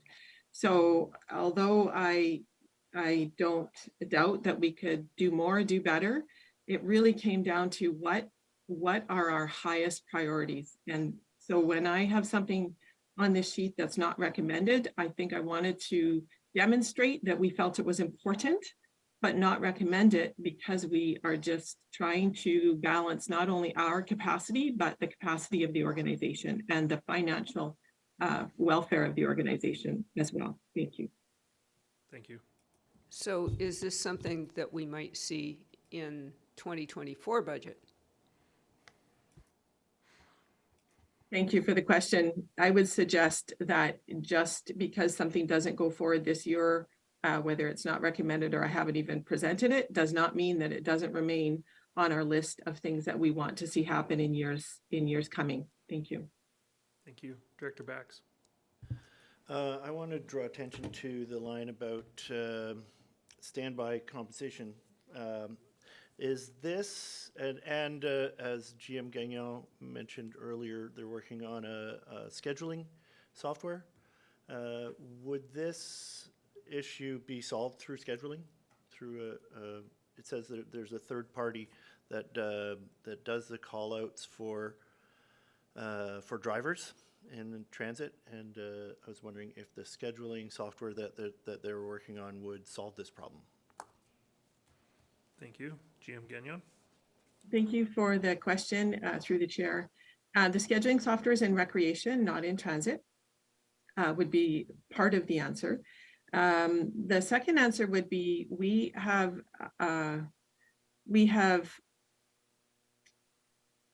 folks in place that have responded for after-hour calls, that it's now becoming a loss of balance of working after hours and extra hours. So the system that we have in place for call out of our transit folks is long and arduous and takes hours often to go through the list. So some of it is systemic in our collective agreement, but some of it is also in our process.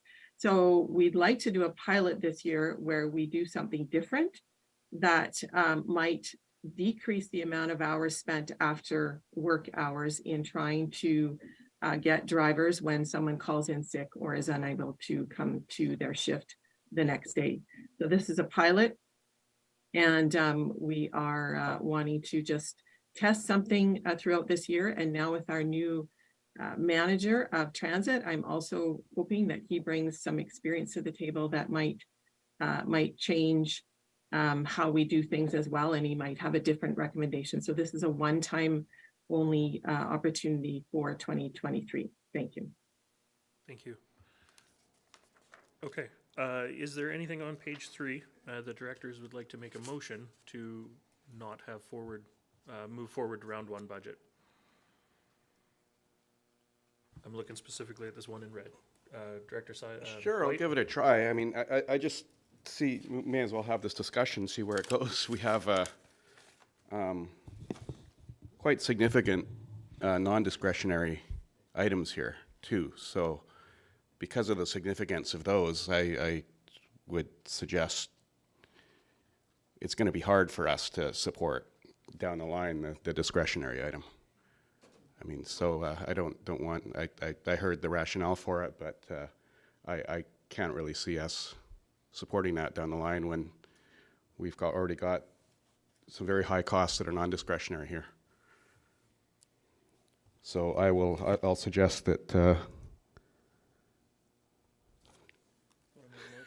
Yeah, but I need reading glasses all the time. The public transit standby compensation be removed. Okay. So the public transit standby compensation base budget line not be forwarded to round 1. Do I have a seconder for that? I have a seconder for that. Thank you. Any comments, questions, discussion on the motion? Director Bax? Yeah, personally, I just wanted to say that it is, I think it's a fair thing to offer compensation for people that are on standby. And I was hoping that this type of thing could be resolved through better scheduling. I understand this is just a pilot project. So anyway, I just wanted to voice those ideas. Okay, thank you. I don't see any of their hands up, so I will call the question. All those in favor? And all those opposed? That's defeated. Thank you. Try it once. For sure. I will, however, make a recommendation that the public transit promotion and marketing Sunshine Coast Transit not move forward to round 1. That's the one that's listed here in red. So I will make that motion if somebody wants to second it. Seconded. Thank you. Any other comments, questions on the motion?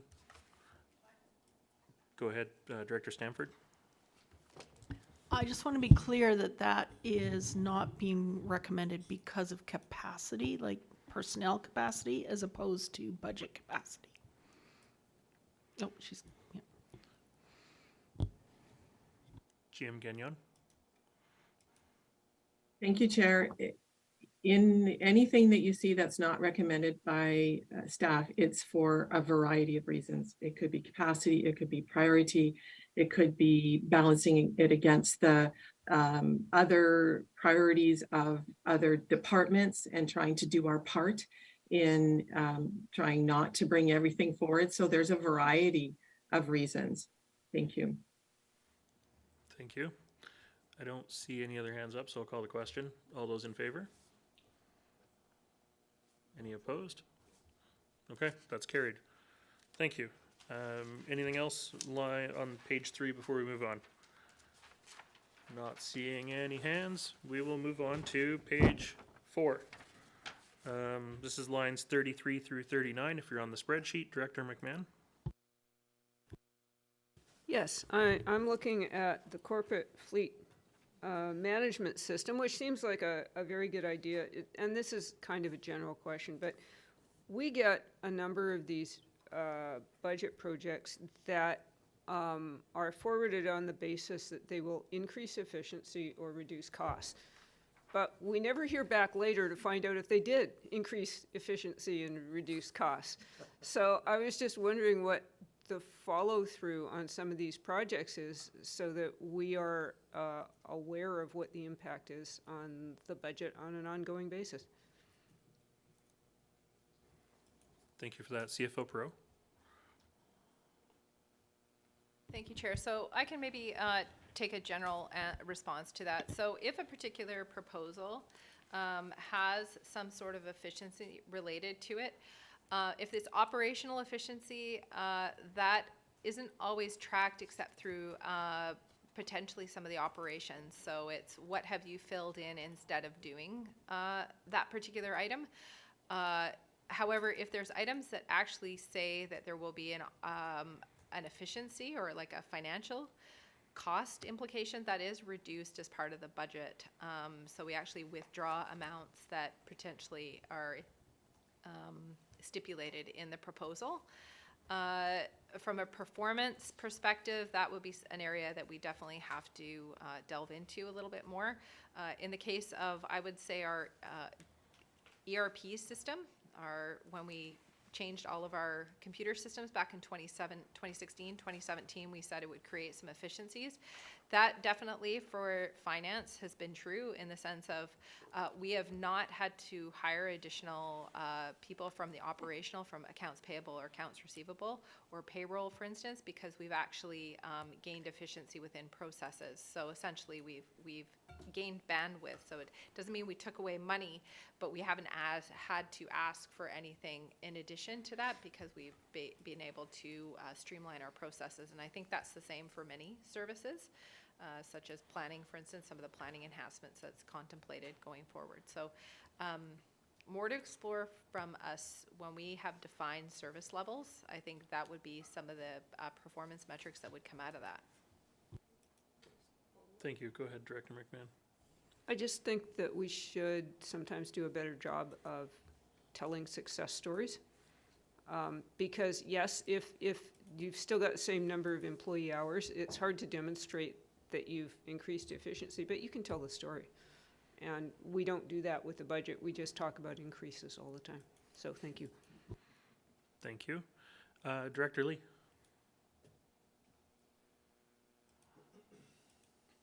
Put my hand down first this time. It's basically on the same subject, but it's line 38, which is fleet maintenance, corporate fleet strategy. I was wondering, is this the year to do it after it has been outstanding for a number of years? And we're making the assumption by doing this that by looking at the fleet from a corporate view rather than a departmental view, we're going to save ourselves money which is an assumption. And so we're spending money kind of on a hope.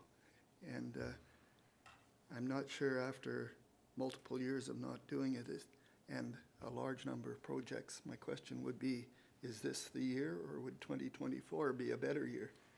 So, Well, and I just wanted to say to that before I welcome staff to comment on that, is that it is listed here as discretionary.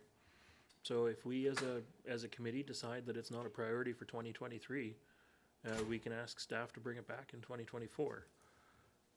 yes, so my question actually would be the logic behind bringing this forward as well for this year. Okay. I will look to staff to see if anybody wants to speak. GM Gagnon, or? Sure, thank you, Chair.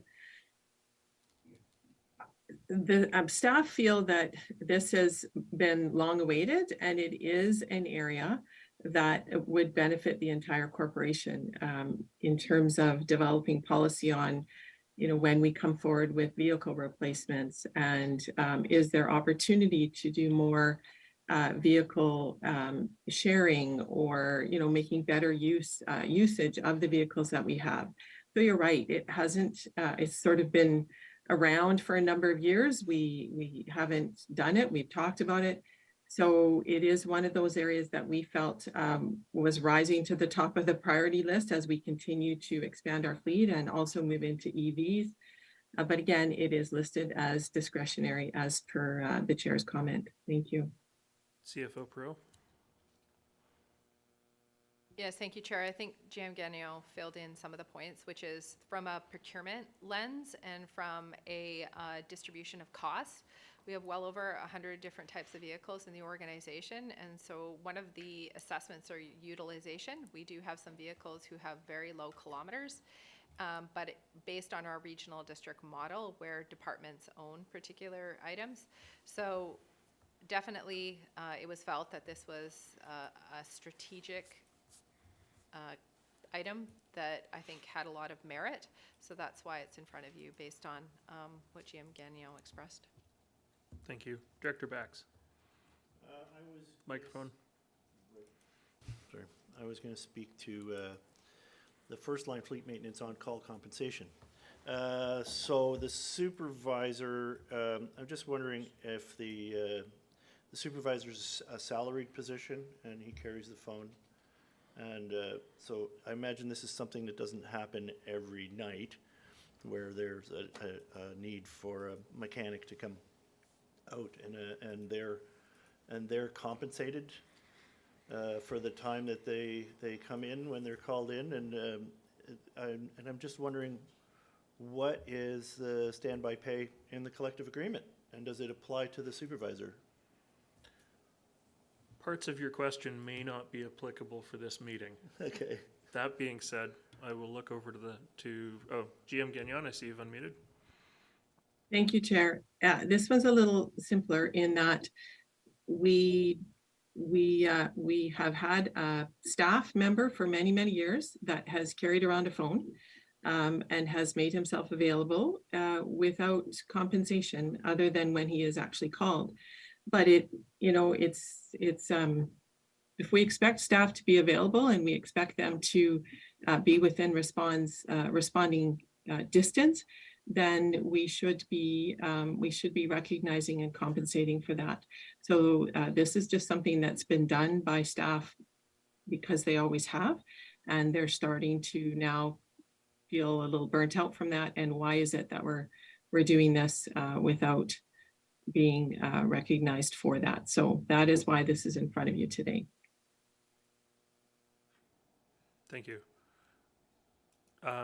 It's been requested that we take just a 5-minute break. We'll come back at 11:40.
And welcome back to the Finance Committee for December the 5th. Director Henderson, I see your hand up.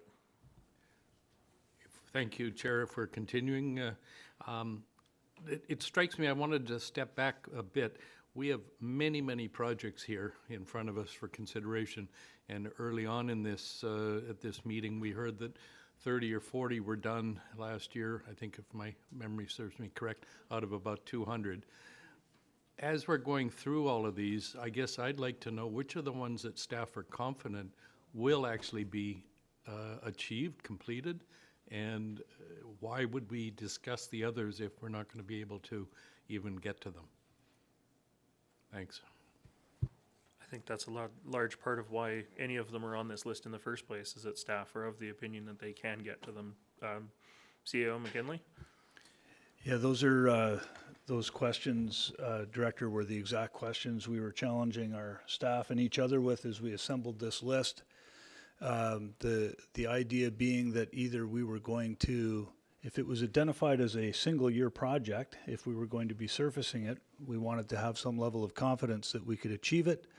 Or in many cases, they're not designed to be single year projects. They're actually designed to be multi-year projects where we believe there's value in getting them started this year. Okay, so does that mean next year we will, or this time next year, we will see the 30 or 40 that we've completed roughly each year, that it'll go to 140? I mean, it depends. Some of these are a base budget lift or, an operational lift. As soon as that's done, it's done, right? But we've only, that's the data we were shown at the beginning. We're achieving 30 or 40 or 50 each year. And now I'm hearing, no, this year it's going to be different. We're going to complete a whole lot more. I'm having trouble connecting those two dots. I mean, part of that is the staffing increase that came in last year. Part of that is this process change to make sure that things are manageable.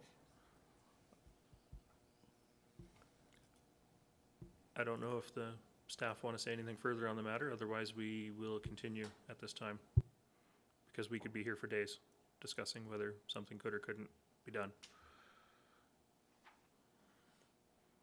Okay, I don't see any hands up there. So, and I don't see any, well, Director Henderson, I see your hand up. Is there anything on that page that you wanted to, page 4?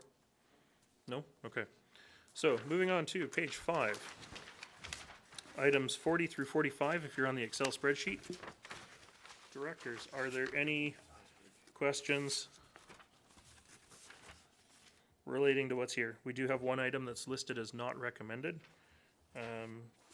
So I would look for a motion from B, D, E, or F to discontinue that project if somebody is willing. So moved. You're not B, D, or F. No, sorry. Director Bax. You can always rely on me to move. I'll move that we don't bring these, this ports signage forward until the rest of the ports projects have been figured out. So let's not move it forward. Okay, so the motion is to not move it forward. Correct. Because if you say until something, then it becomes an actioned item. Okay, So you were recommending that this not move forward to round 1. that's right. Okay, thank you. Do I have a seconder from BD or F? Thank you, I have a seconder. Director Gabias?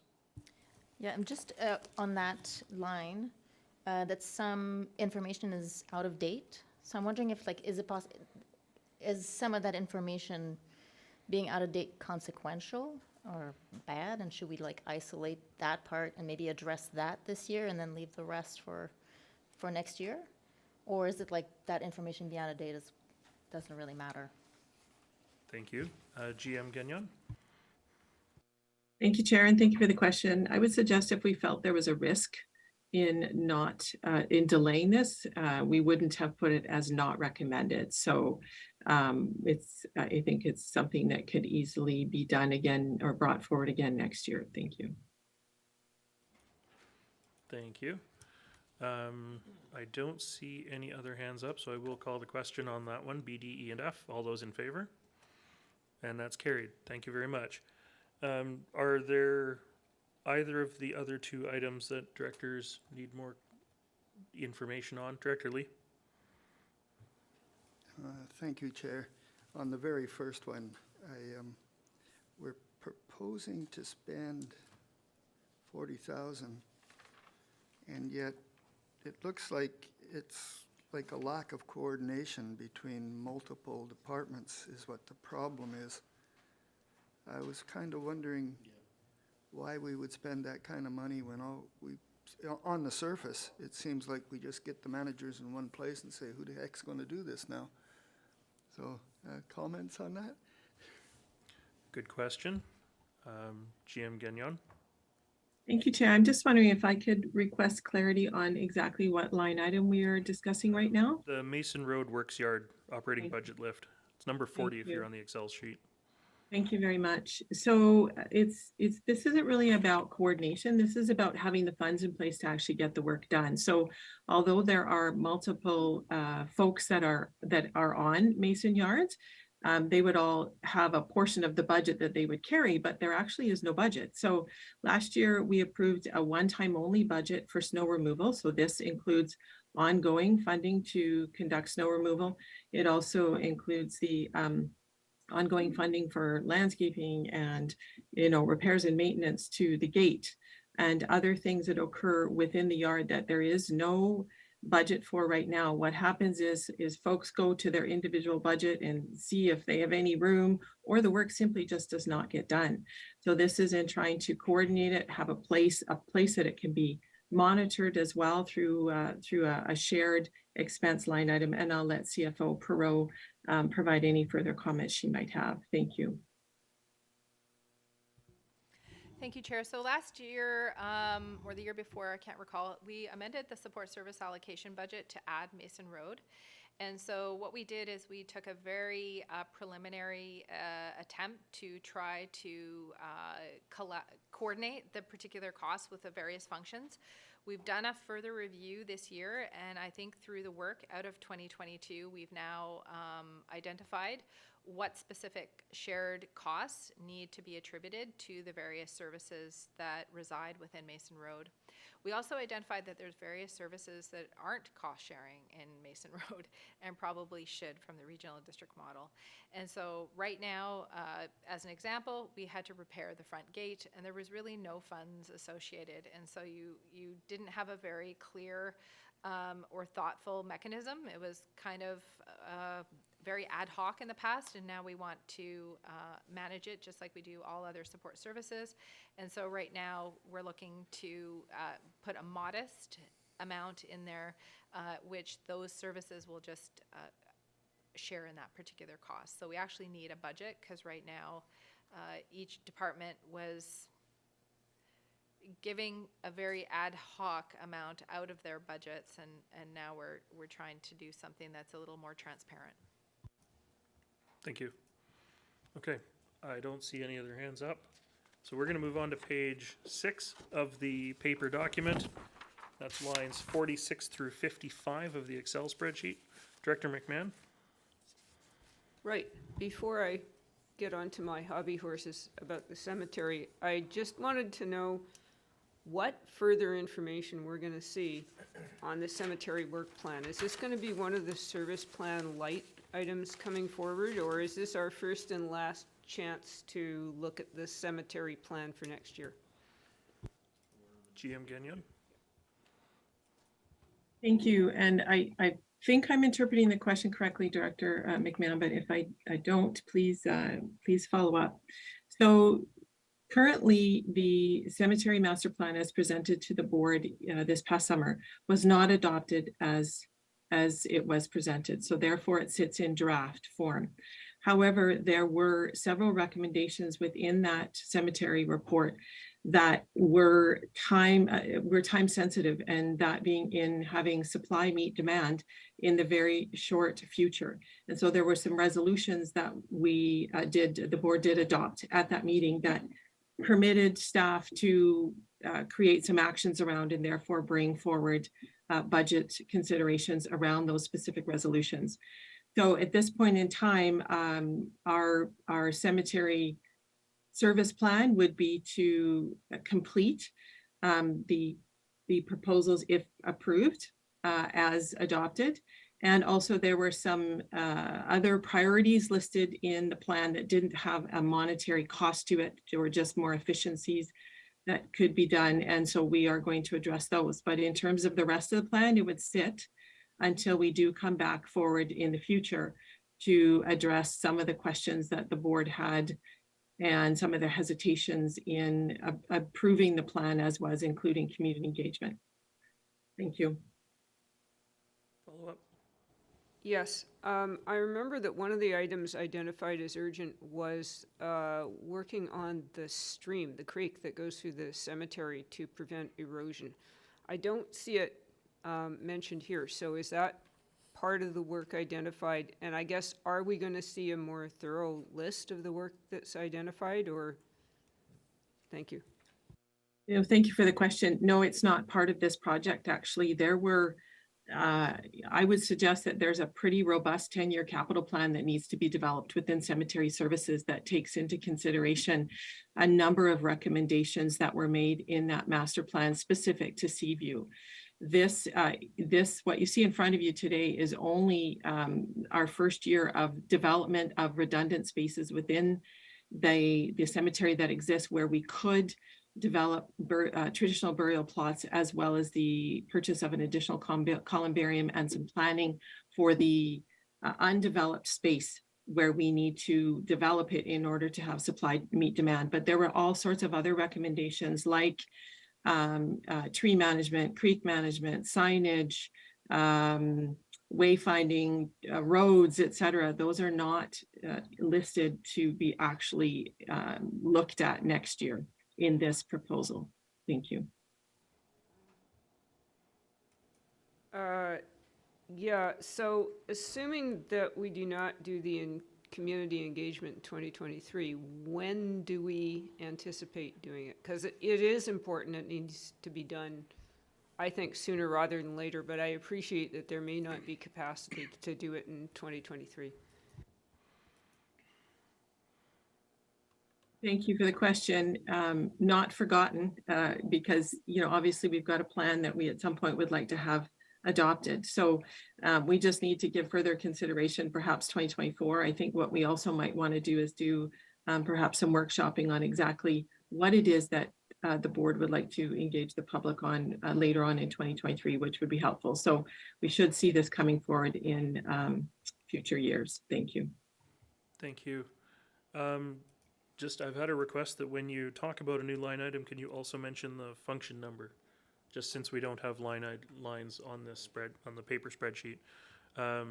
Director Lee, I had seen your hand up, but it's gone now. Thank you, Chair. There is a desire to investigate reopening a cemetery in the Pender Harbor area, but I believe GM Gagnon answered my question when she said we were going to have a workshop about the future, so okay. I think that would cover that. Thank you. Director McMahon. So with the cemetery services community engagement, would it be appropriate to move that this item be deferred to the 2024 budget? I think it's up to us. I guess, yeah, staff will come back with it either as recommended or not recommended, if that's the wish. That's what I'd like to do. Is that a motion you're making now? or- Yes. Yes, okay. And so that the cemetery service community engagement cemetery master plan be referred to the 2024 budget process. So Director White seconded that. So Director White, I see your hand up, or is that about this or something else? Okay. I don't see any other hands up, so I will call the question on that. All those in favor? And that's carried. Thank you very much. Director White. Just wanted to ask about the next red item, recreation facility maintenance at Gibson's and District Aquatic Facility. I can read the rationale for why it was wanted, but I'm wondering why it's not recommended. Thank you. GM Gagnon. Thank you. Through the chair. Again, as I mentioned previously, when we started to try to do a rigorous review of what we could do, what we had the capacity to do, what we felt was the highest priority, not only within our department, but within other departments as well as a senior leadership team.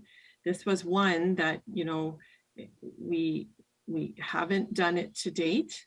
So could it wait another year? Possibly, as compared to some that were definitely more urgent than others. So again, this may not be recommended now, but it is not forgotten. So it will remain on our list for future, bringing this forward in future years. Thank you. I'll move that it be removed from the list then. All right, thank you. Oops, thank you, and I have a seconder for that. Any other comments or questions from directors on the motion? If not, I will call the question. All those in favor? And that's carried. Thank you very much. All right, moving on to page, unless there's anything else on this page before we move on. Director Bax, my apologies, I didn't see your hand. That's okay, I just put it up. I have a question about, it has to do with function 613. Sorry, yeah. Maintenance, oh, where is it, sorry? I've lost it. Snow and ice control in Gibson's. I was wondering why this is a contracted service and not an in-house service. Does the district not provide its own snow and ice removal? No, but I will look to staff if they want to put any more detail to that. Actually, I've got GM Gagnon unmuted. Thank you. Through the chair, at the facilities that are listed on this budget request, we do not provide this in-house. We do not have the equipment to do so. So this is a contracted service. And the reason this is brought forward is for the past number of years, we have exceeded the budget that exists within our operations to complete this task. And so we've had to rob from Peter to pay Paul to get snow removed for the safety of our customers. So this is a budget lift so that our actuals, our budget actually is closer to what we're spending. Thank you. Did you have a follow-up, Director Bax, or? Nothing pertinent. Okay, your hand is still up. All right, thank you. Moving on to page 7. Seeing no other hands, that is all carry forwards. So we will just move straight on through to page 8 of the document, line 64 if you're on Excel. There's only one item here, which is joint use agreement implementation. Director McMahon. Right. I realize that this proposal is only to reflect the joint use of schools in our budgeting process, if I understand that correctly. But I have now taken several passes at trying to understand the joint use of schools agreement, and I'm not succeeding yet. Is this scheduled for review at some point in the future? The committee hasn't been meeting until recently. Good question. GM Gagnon. Thank you, Chair. Through you to Director McMahon. The joint use agreement was just recently approved by the board for another 5 years. So that was, I believe, this past summer that the board approved that resolution. So it has been renewed. The Joint Use Steering Committee met for the first time in, I think, maybe 1.5 years, 2 years this past fall, and certainly did have some recommendations for staff to consider and bring forward back to the steering committee. And I believe that those meeting minutes were attached to a previous board agenda as well. So we will be looking at that over the coming year. And the committee is, or the steering committee is to meet twice a year, I believe. So they have another meeting scheduled for in the new year where we'll have that group together again. Thank you. Thank you. Director White. So as a long-standing member of the Joint Use Committee, when I was a school board trustee, I'm a big advocate of joint use, but it hasn't been very active for a long time. Like most people who, when joint use was really firing on all cylinders on the Sunshine Coast. I don't think anyone is even around who was on that committee anymore. So I really think I'm encouraged to hear. I saw the minutes. I'm encouraged to hear this agreement's been renewed and there are more meetings planned, and I think maybe the committee needs to kind of flesh out what it's going to be doing and what its vision is over the next year, as the GM says. And you know, even as a big advocate of joint use, I can see that work being done over the next year, and then maybe looking at having an allocation and a budget that's based on that. It's been pretty dormant for a long time now, so Thank you. that's my suggestion. Is that a recommendation you'd like to make, or are you leaving it for now?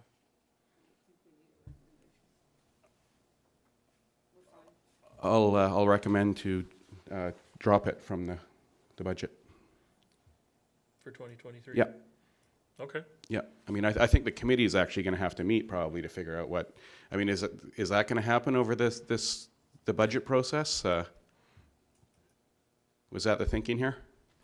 Maybe before we talk about the motion, I see some extra hands that have gone up here. So, CFO Perot.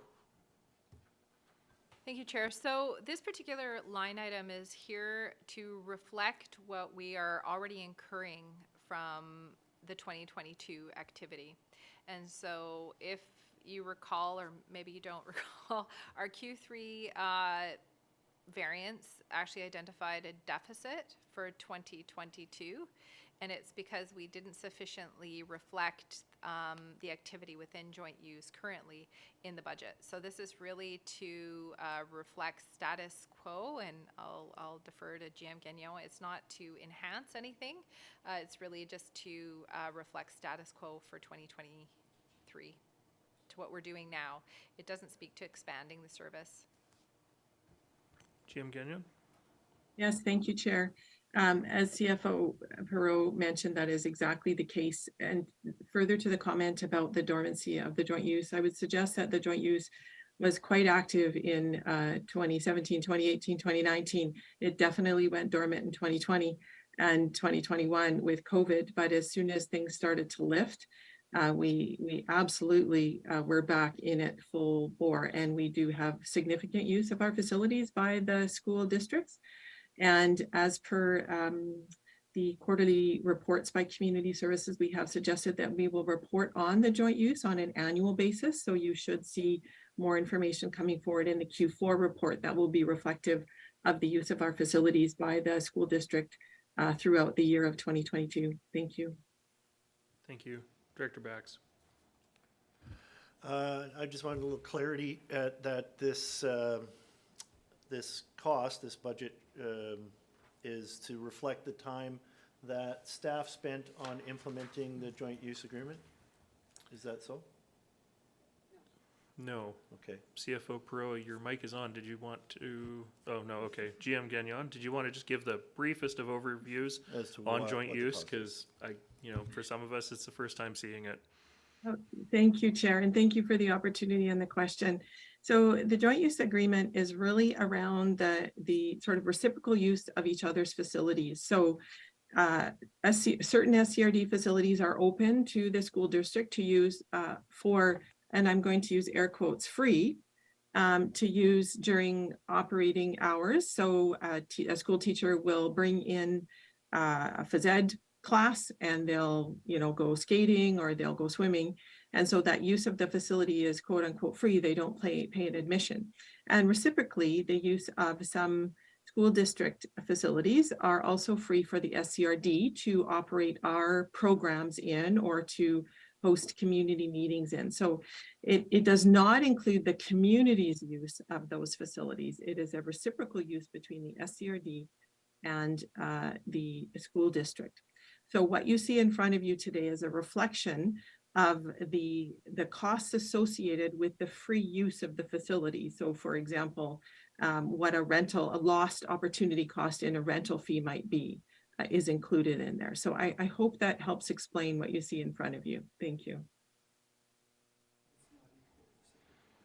Yeah, this is funding the imbalance between the school district's use of our facilities and our use of the school district facilities. Director White, did you want to do anything further or leave it for now? I didn't see that in the description. Okay, thank you, that clarified that. I don't see any other hands up, so we will move on to page 9, which is lines 69 through 80.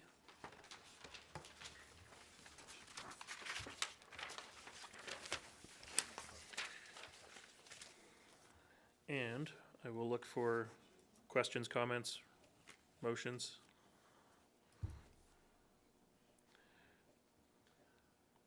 Really, this is, yeah, function 650.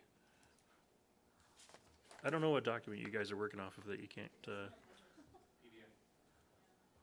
oh, we'll sort you out at lunch. But, Director McMahon, I see your hand up. Yes, poor Egmont. I assume that we're just not getting to them for capacity reasons.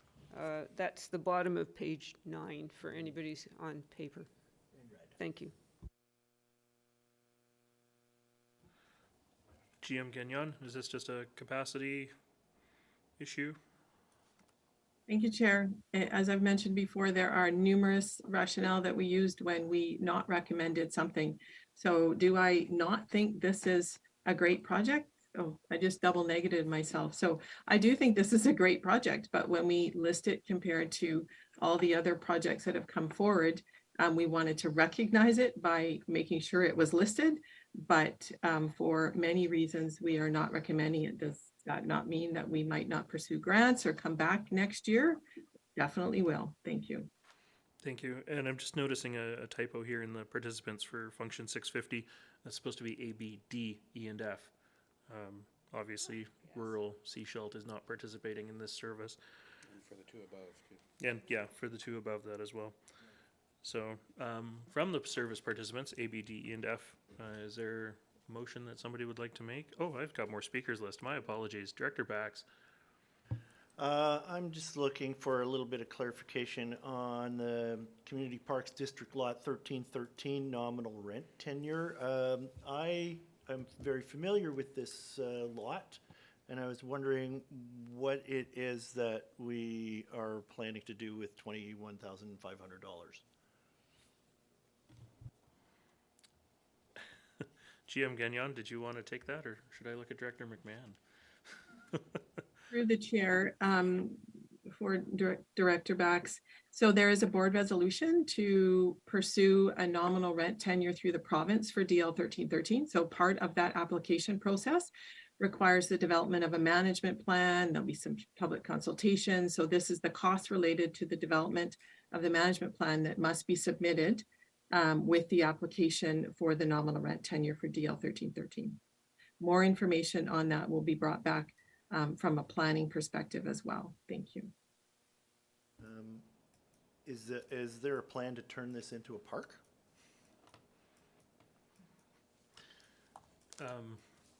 Probably best to park it for the moment. Okay, okay, A little far down in the weeds. gotcha.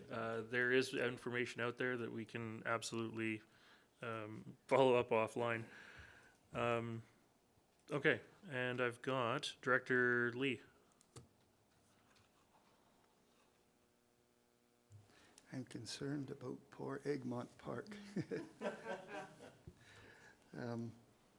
It is in a state of disrepair, and yet it is still being used. It's a well-used park. But it's getting to where it's dangerous. The surface is sloped, broke, beat. And I think at some point it's time for us to fix it, whether we look for grants or whatever the heck we do. Or if we maybe suggest that the community has to go fundraise to fix it. But I don't think it should come off at this time. I think we should leave it there and try and figure out how to do it. That's my thoughts on the matter. Thank you, Director Lee. Yeah, so the converse of that is if no motion is made to remove it from this list, it will carry forward as part of the entry into round one budget. So I don't see any other hands up on page 9. So we will move on to page 10, Excel spreadsheet lines 81 through 85.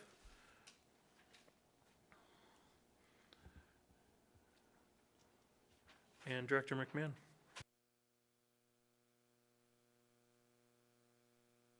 Right. Jumping around all these documents. The item community parks growth through development. I wanted to understand this a little bit better because there is a lot of development taking place on the Sunshine Coast right now. And at least historically, the parks allocations have been less than ideal in many cases. So it seems that it's quite important.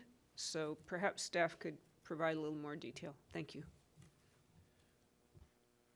Thank you. GM Gagnon.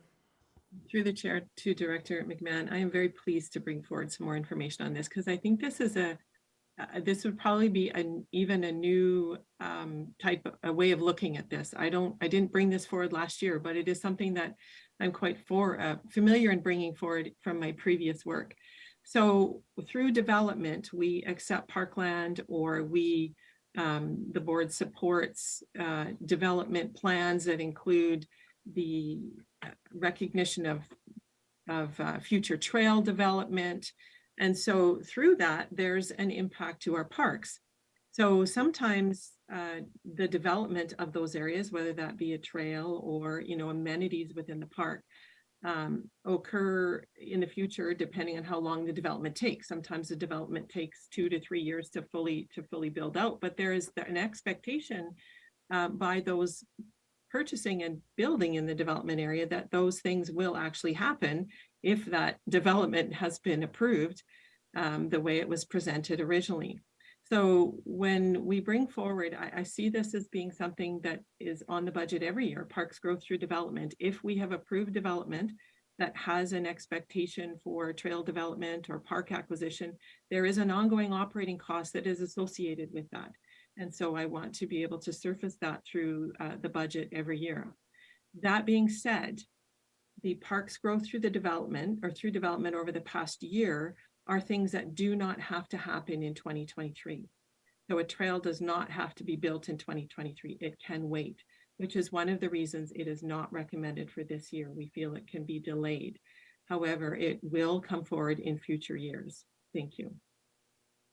Thank you. Director McMahon. So just to clarify, this budget item is not the planning part of the parks through development, it's the actual implementation. Let's take Georgia Crest Park as an example. That was a park dedication that was put in by a developer, I don't know, a long time, 15, 20 years ago, and it's never been developed as a park. It's just sitting there as an empty lot.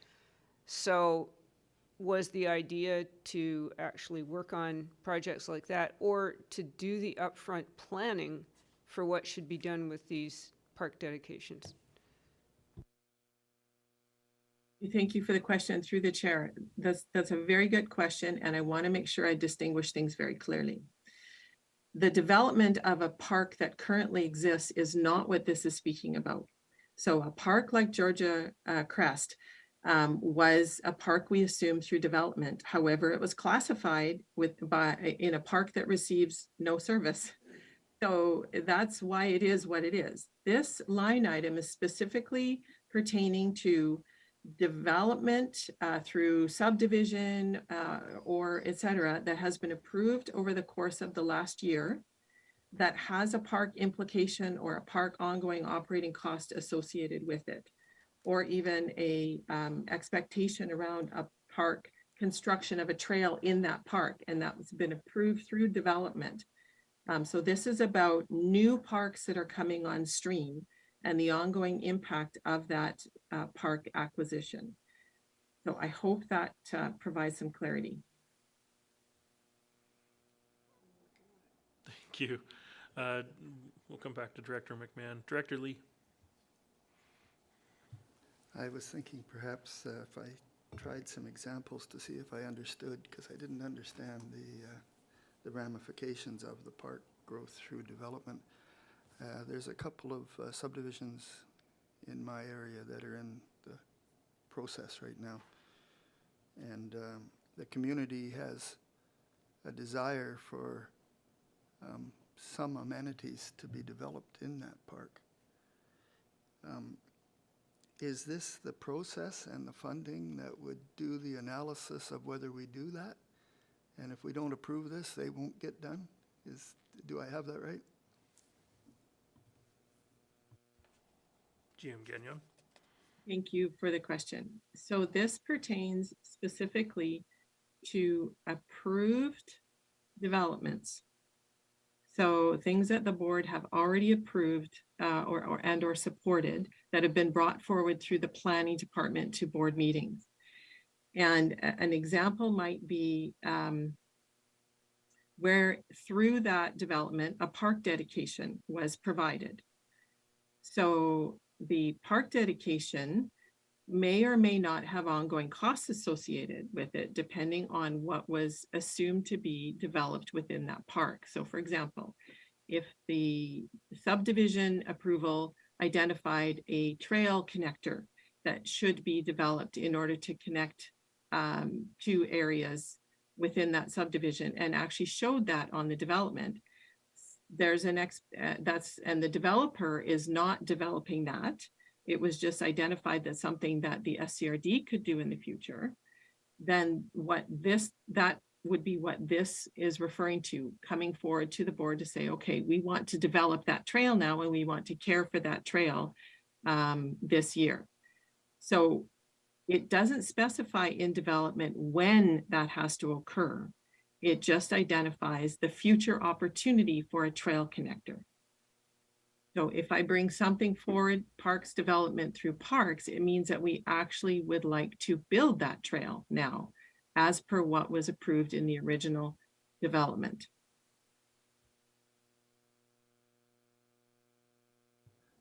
I think I've got it, but where I'm having difficulty is it sounds like today we don't have that function or that money to do that kind of thing. I assumed we already could do that kind of thing. So that's what's got me confused here. Okay. GM Gagnon, Director Lee, did you have anything further on that? I was wondering if I had that right, that we have to approve this to do this, and you don't have funding already in place to do it. This is something new. This is so the question is, this is a totally new ask, not just an increase? Yes. Okay. GM Gagnon? Thank you for the question through the chair. You are correct. This is something new. This is something we have not built. It was identified in the development or the subdivision plan as something that could be developed in the future, but we do not have the funds to do so. So the money to develop a new park or a new trail is not built into our existing budgets. Thank you. Director McMahon? Right, and so would that include the planning of the park? Because I see the mention of archaeology there. I'm hearing that I think the directors would like to see this carry forward to round one to receive further information about it. Perhaps, so that we don't get bogged down in the weeds. You know, if nobody makes a motion to remove it, further information will come forward at round one. Director Gabias? Yes, I'm going to change it up to the one above it. Thank you, Chair. I see it's not recommended, the Catherine Lake Park and Campground Management Plan. I'm assuming that means that the potential negative impact on the ecosystems it's not really dire this year. It needs to be addressed eventually, but if it does not get addressed this year, it's not going to be hugely negative. Thanks for the question. GM Gagnon? Thank you, through the chair to Director Gabias. You are correct. Catherine Lake Campground, as it stands, is a very old campground. The infrastructure that exists within it is old. The size of the camping stalls are old, in that, you know, newer trailers, et cetera, aren't necessarily, you know, may not fit anymore. So the whole campground needs a new management plan. But is it critical that it be done in 2023? Staff would say no. Should it be done at some year in the future? Yes, but it is not critical for 2023. Thank you. Director McMahon. Well, I was thinking about a motion, but I'm looking towards Area A to see if an emotion is forthcoming before I make one. Thanks. All right, Director Lee. Yes, the Catherine Lake campground is so busy that it's one of those ones where if you don't make reservations now, you're not going to get in there to use it this summer. And the residents of Area A actually wander in and use the beach because they don't have to stay there. So the people that are being turned down are actually outside of Area A, and a lot of them are traditionally from the lower parts of the Sunshine Coast, and they really look forward to going there. And it's probably the most friendliest, kid-friendly campground, well, in BC. It's a great little campground. And so if we don't do the plan, there will never be a time when we actually modernize it. So if we make a motion to take this off of here, then we're delaying it by a year anyways. So we have to consider whether we want to do that or not, which is why I didn't put a motion forward. It's not me, it's you guys. Okay, thank you, Director Lee. Director McMahon. So there are two items further down the page related to the lower road retaining wall repair. Yes, there's two. It's and one is pink and one is green. Could I get some clarity about how those two are related to each other? Thank you. Thank you. GM Gagnon. Yes, thank you through the chair. They are the same project. So if the board will remember, there was some funding approved a few years back to address what is more affectionately known as the bulge on Lower Road, which is our failing retaining wall. And over the past year that I have been here, we have it's a challenging project in terms of trying to get everybody to the table to agree on a design, but I think we're almost there, and we actually need to do the work. And unfortunately, the cost of that has exponentially grown, which is why you see another request to increase the budget now for that project, but it is one in the same project. Thank you. Thank you. Follow-up, Director McMahon, otherwise I'll... Okay. Director Lee, I see your hand up. No? Okay. Director Bax. I just want to know that, so you've got the two different lines on this same project, one which is not recommended to come forward, and the other one which is...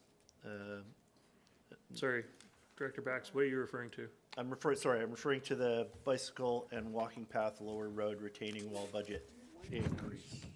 And, sorry, You've moved on to the next page on us here.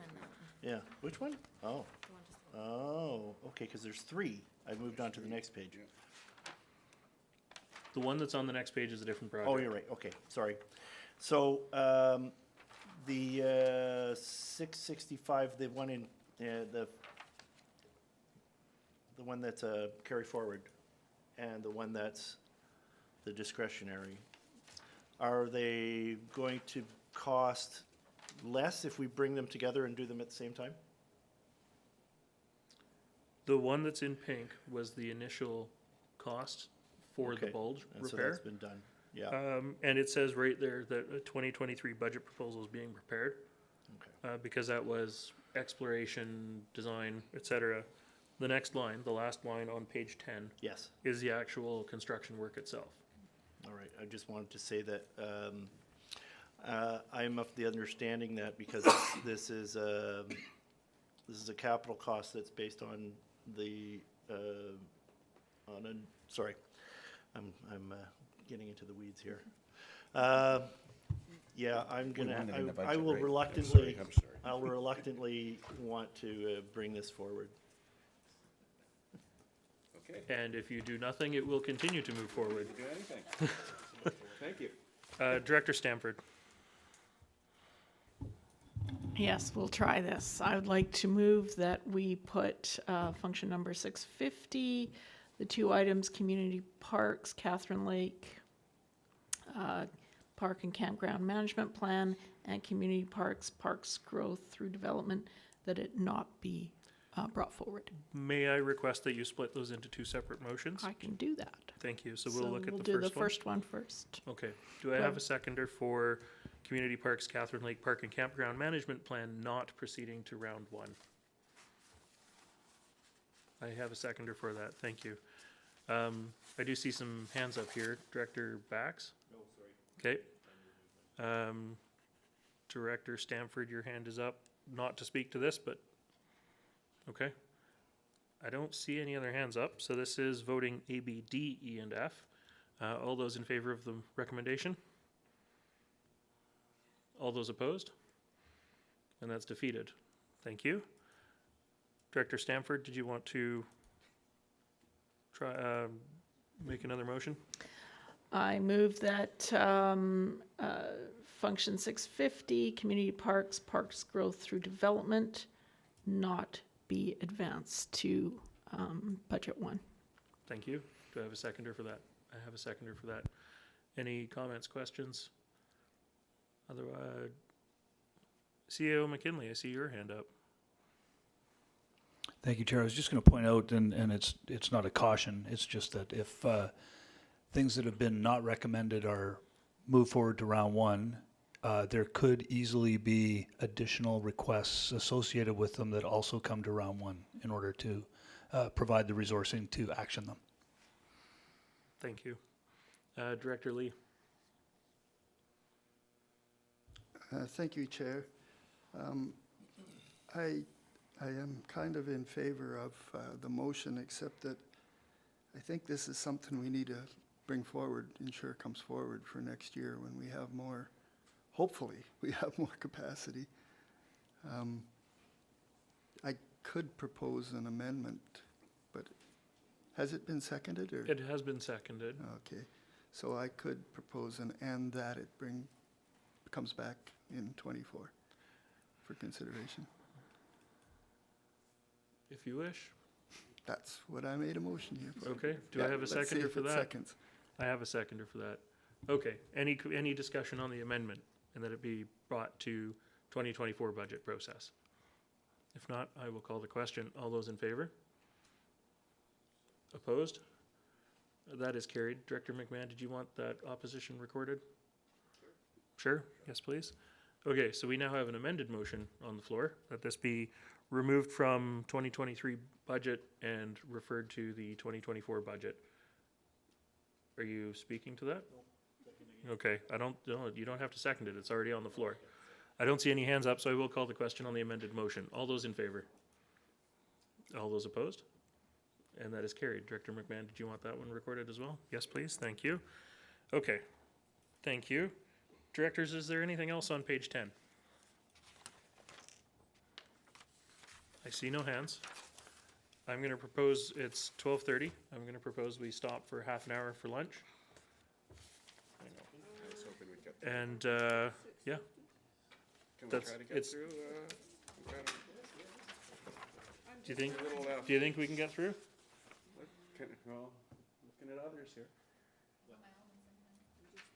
We're going to stop for a half hour for lunch. So we'll see you at 1 o'clock.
Good afternoon, everybody, and welcome back. Just a couple minutes late getting back here. We are moving on to page 11 of the spreadsheet, which is, if you've got the Excel document, it's lines 86 through 91. It's starting with function 665, bicycle and walking paths, Roberts Creek multi-use trail redevelopment. Director McMahon. I am happy to see this not moved forward to the budget. I would move that. There's lots of reasons, but I wasn't going to go into them unless somebody wants to have a discussion. Okay, I see that moved, that this not proceed to round one, and seconded by Director Stamford. Any conversation on the motion? If not, I'll call the question. B, D, E, and F. All those in favor? And that's carried. Thank you very much. Directors, any questions about the Parks Permanent Position 1.0 FTE? Director McMahon, I see your hand up. No? Okay. Oh, yeah, sure. Director White? So once this comes forward, are we going to, will we have more of a breakdown of how much is going to be from each function? You're talking about apportionment between the three Yeah. functions? Yeah, I mean, even, I don't even need to know the dollar figures necessarily, but like just how much is it expected that cemeteries would be the one I'm interested in is going to be part of this job. Very good question. GM Gagnon or CFO Perot? Are we going to see a GM Gagnon? Thank you for the question through the chair. So part of round one does have things broken down if there are more than one function that are contributing toward the cost of that particular item. So that would be provided.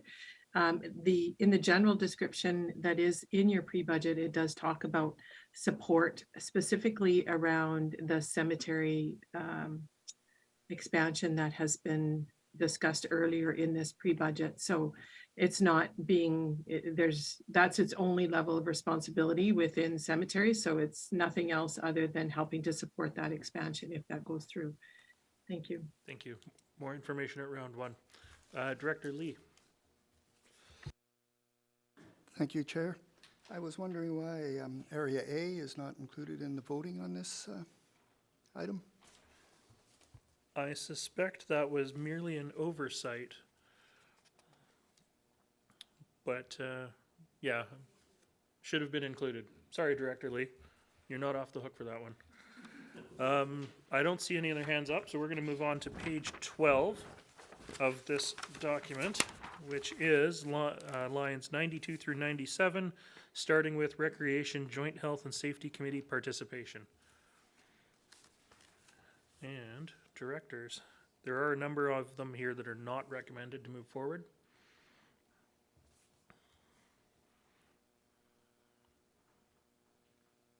Director Stamford.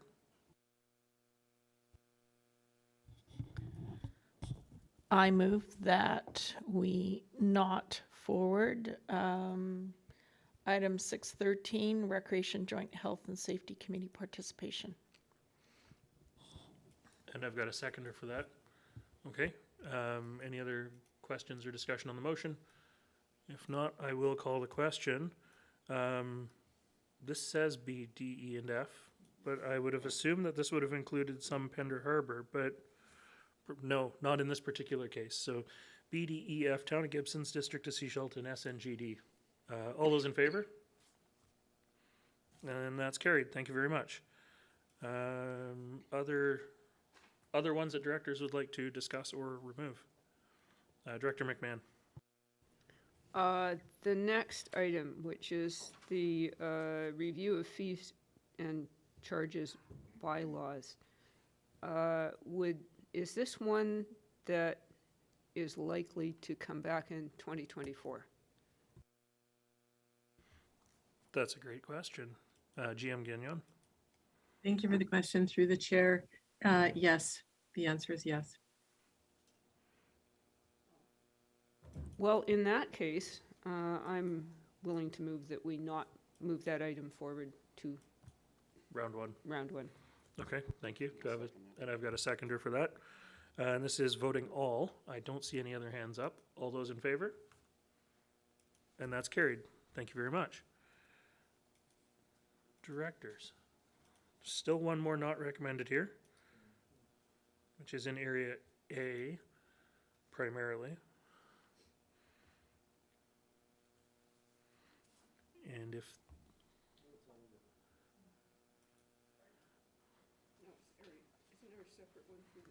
Director Stamford.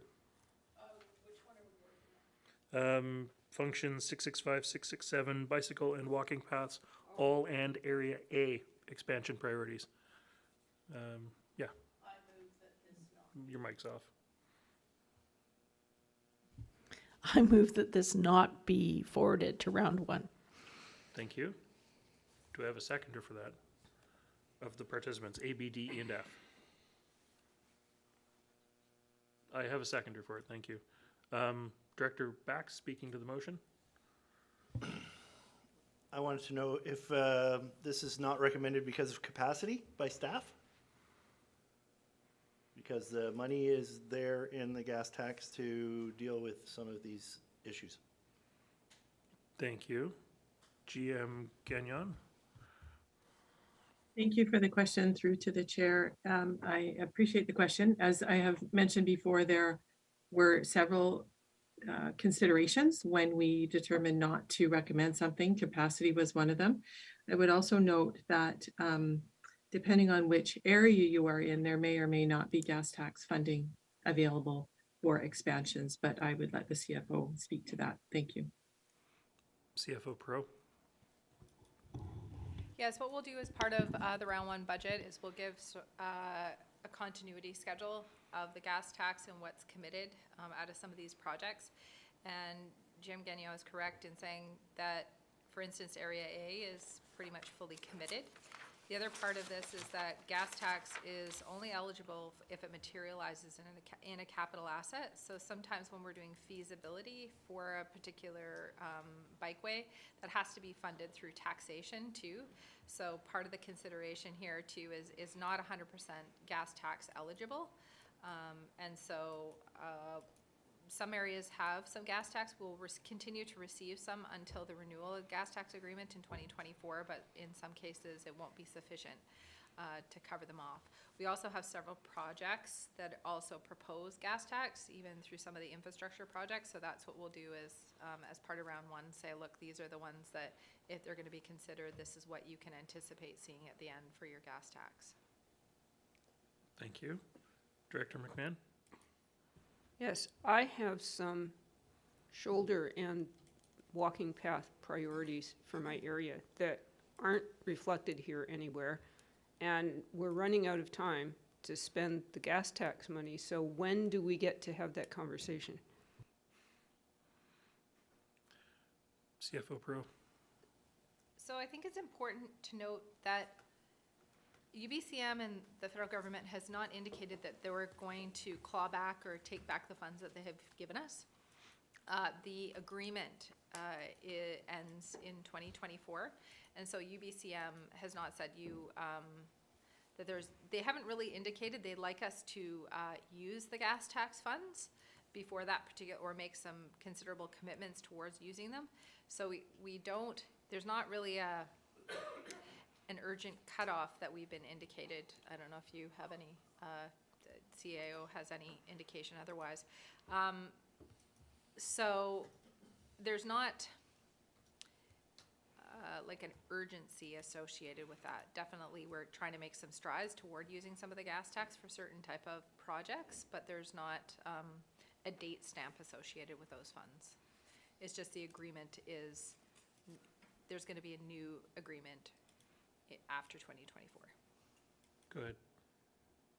My understanding was that we had to at least have a plan for how we were going to use these funds fairly soon. And we spent the whole last term waiting for the opportunity to revisit the active transportation infrastructure because of the whole problem with the MOU with Modi.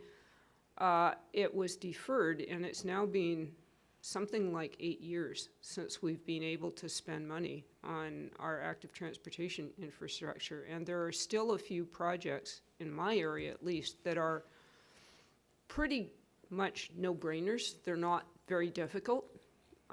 They just need somehow the capacity and the willpower to carry them forward, and the funding's in place. So how do we do that? CAO McKinley, I see your hand up. Thank you through the chair. And GM Gagnon might want to follow up on this. I can say at a bit of a high level, one of the challenges we've been having when we think about active transportation and our relationship with the province and even the relationship through the MOU is as we develop this MOU with the province, we basically negotiated the ability to have permission to build a wider shoulder on their highway, that if we did so, we also had the privilege of maintaining in perpetuity. Meanwhile, the grant that the province developed to support the development of active transportation infrastructure, they have made clear to us that a wider shoulder does not qualify as an active transportation infrastructure network through the lens of the grant program. So even if we wanted to build a wider shoulder on their highway and maintain it for them, we couldn't even lever the gas tax funding to get money from the province through their active transportation grant program. So that's only one reason, and GM Gagnon might want to clarify on some of the others, but there is a philosophical challenge with building highways infrastructure for highways and not even having the infrastructure we built, which was through the lens of active transportation, be eligible for what they would consider to be an active transportation corridor. And not wishing to have that full discussion right now, because we're doing something else, but when are we going to have that full discussion? Or will we be able to have that full discussion? We don't have anything scheduled now, but we've had preliminary discussions with Modi, and we are very interested in having that full discussion with them. And I'm interested in having the discussion with the community as well, because I realize that we probably don't want to take on a great deal more highway shoulder with all the attendant problems. But there are still some gaps in the network that are safety issues, public safety issues for people using our roads. And if we have the ability to address this, and we have the funding to address it, then it's kind of hard to tell the community that we're not going to do anything. There's also a few pedestrian trails that are real easy projects in my area. There are 2 that are less than a block long each, and they're major connectivity. They're wins for the community if we can get these done properly. And I've even had a discussion with Modi about one of them, and they said, yeah, sure, we can fast track this through, no problem. So again, is my question, how do I move forward these projects in the context of our budget discussions?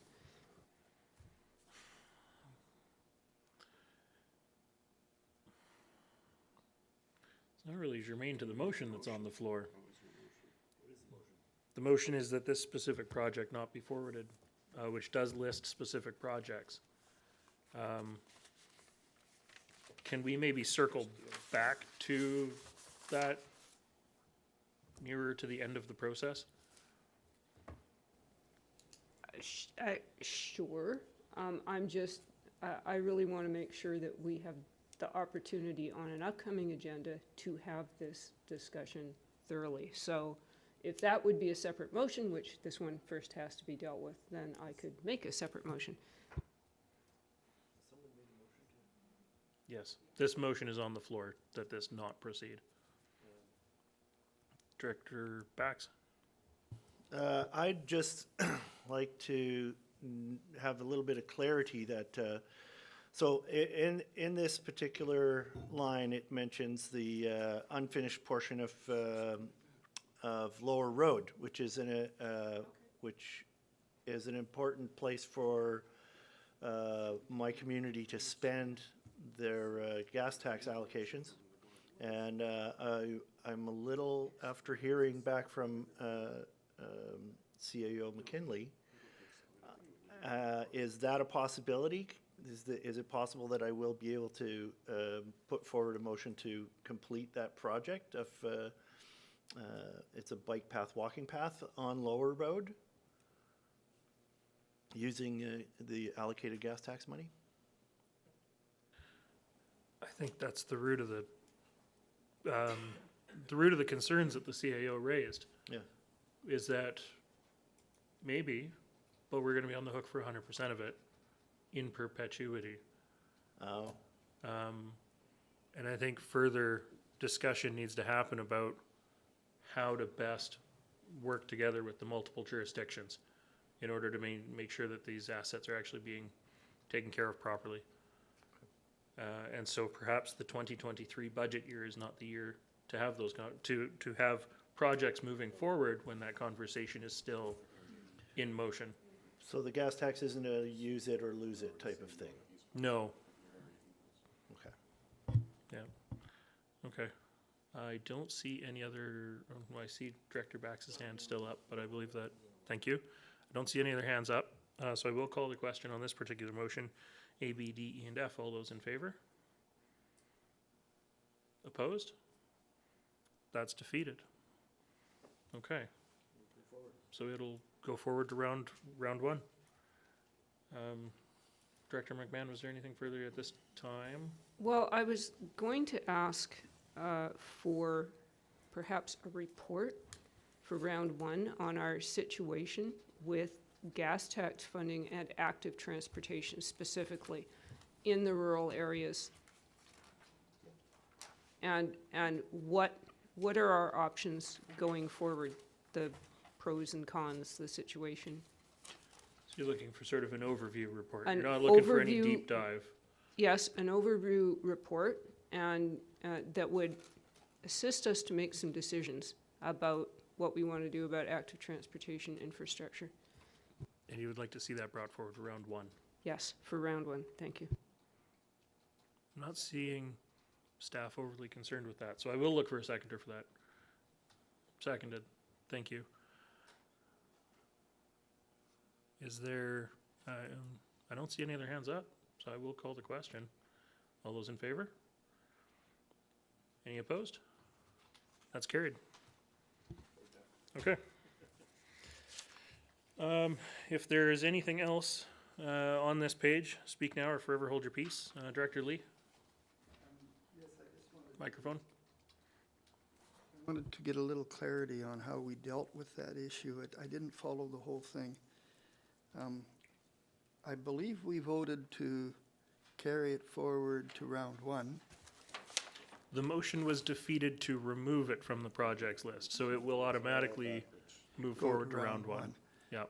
And then we passed a motion unrelated to any of the items that are on this list, that we get a gas tax report on round one. Director McMahon specifically asked for a report looking at the walking path, an overview report of gas tax and the walking path situation, active transportation, which directly ties in with this particular Okay. item. Okay? Okay. I don't see any other hands up. So, I guess we're, last item on this, community services sheet on page 13 is, bicycle and walking paths all and area A network plan. Also not recommended to move forward, but also perhaps, yeah, I'll leave it to the directors. Director McMahon. I would be happy with deferring this one until 2024, because I think there's too many questions at this point about, yeah, there's too many questions. Is that a motion? Motion, yep. To defer it to the 2024 budget process? Right. Okay, do I have a seconder? I have a seconder for that. Thank you. Any other comments, questions relating to the motion? If not, A, B, D, E, and F, all those in favor? And that is carried. Thank you very much. Okay, that is Community Services, thank you very much, GM Gagnon. Director Lee. Yeah, go for it. I'd like to ask the question before we leave these two, I guess.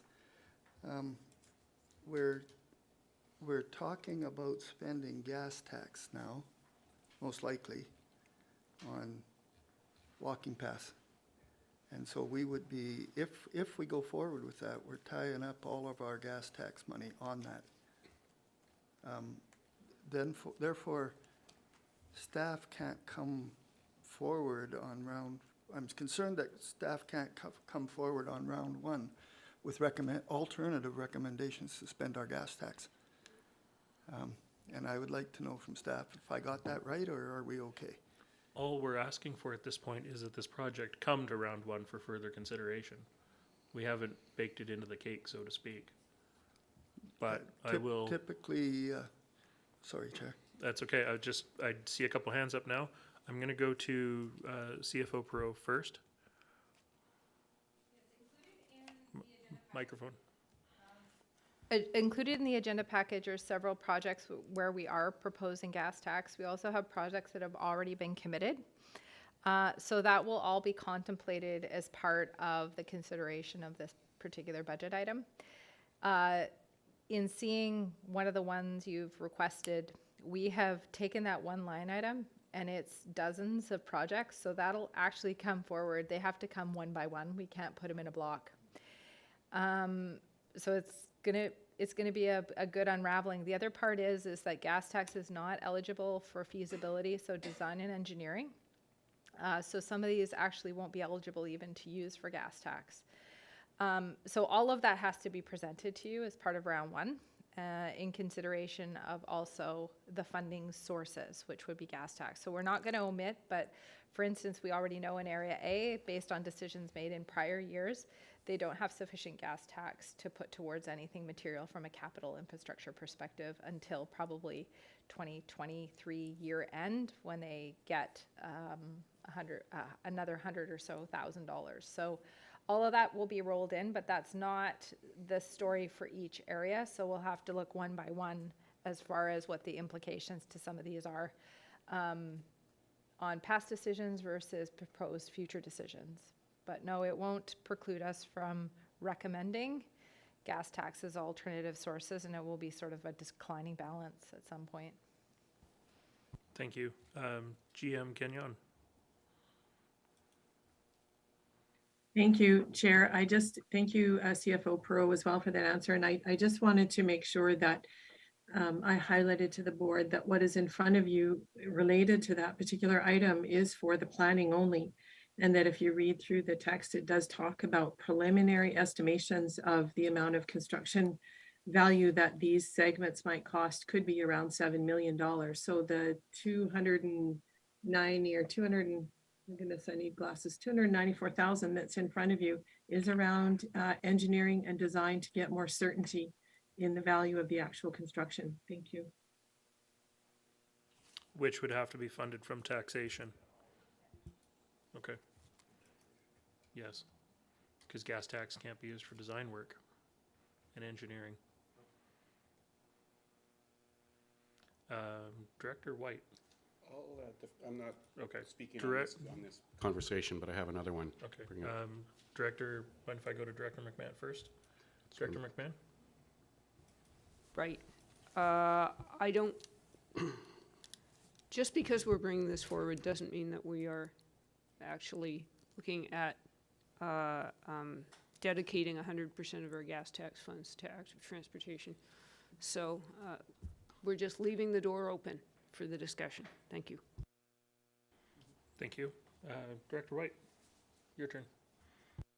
So I have a proposal here to just try to make the rest of this go more smoothly.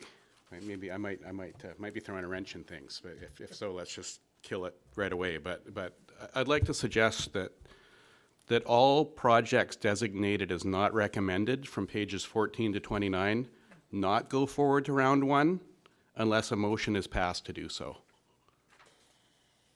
So that would put the onus on us to say this not recommended motion should go rather than the other way around. And I think that would be easier and smoother. So looking at seconder. Oh, I'm not sharing. Thank you. I just looked to staff, specifically the recording secretary. Are you going to be okay to manage that if we do switch the way that we operate? Yeah? Okay. CFO Pro. The only consideration is we've gone halfway. I know. And so to kind of change back the dial from the continuity, I would maybe even ask our corporate officer to see Could I what she speak to that? thinks. Yeah. That's why I'm actually making a motion, so it'll go on record. Like, Yeah. I was thinking maybe we'll just ask for a consensus or something to change it, but if we make an actual motion and pass it and talk about what pages, then I believe that should be fine. I guess it was a wrench, sorry. I thought it was, And I it's thought it sec- would smooth things out. It's sec- We're just going to take a second to, it's yeah, we're going to take a 5-minute recess to clarify some stuff here.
Thank you very much, and welcome back. A little bit of procedural clarity required there. So we're going to continue on as we have been. We're on page 14, which is the start of planning and development. I'm hoping that GM Hall is available. Yes, he is. He's just not on my screen. So GM Hall, did you want to give a very brief overview of what we're looking at here, and then we'll dive right in? Sure. Thank you very much, Chair.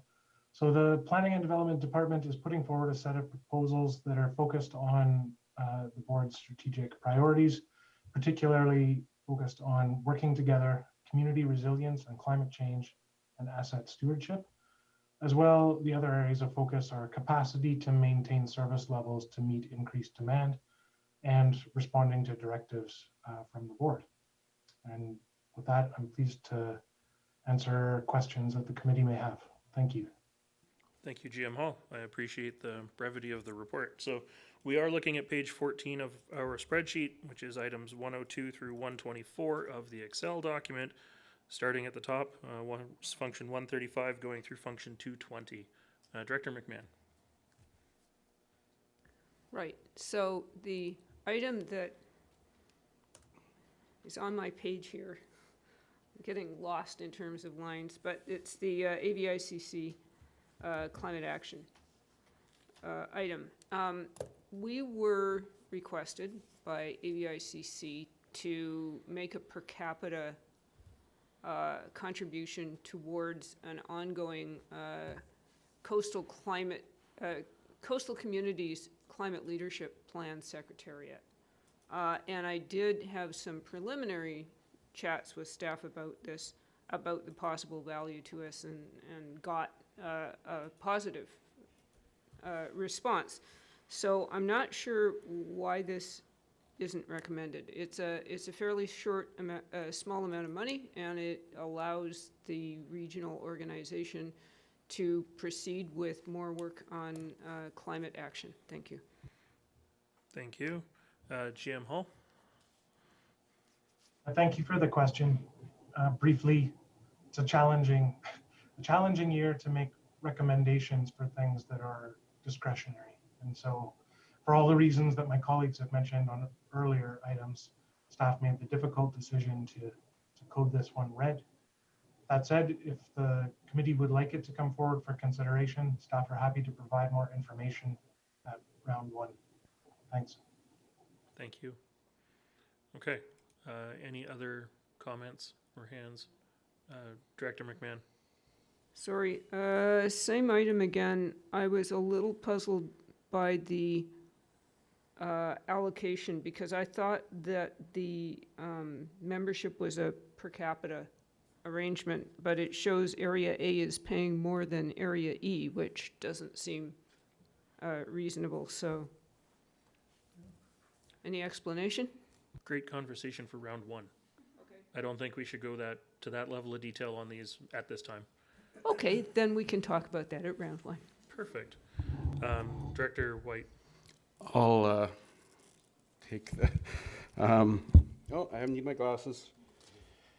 The other one under item 210, the Gibsons and District Fire Protection Kitchen Appliance. I note that it is not recommended, so therefore I'll move that we remove it. And I've got a second. So we're doing these one by one. Thank you. I don't see any other hands up, so I will call the question on that. EF Town of Gibsons, all those in favor? And that's carried. Thank you very much. Director Bax.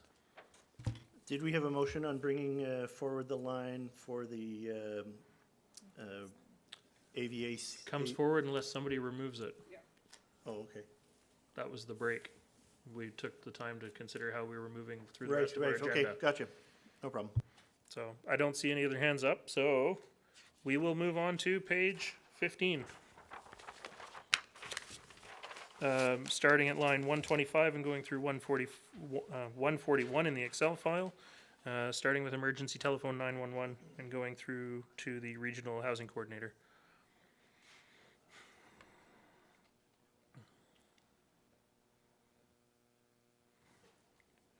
There is one here that's listed as not recommended, but I will look to directors to see if anybody wants to pull that or have a conversation around it. Director White? I just want to clarify regional, I think everything in regional planning here. Okay, so that's everybody in Yes. regional planning. So,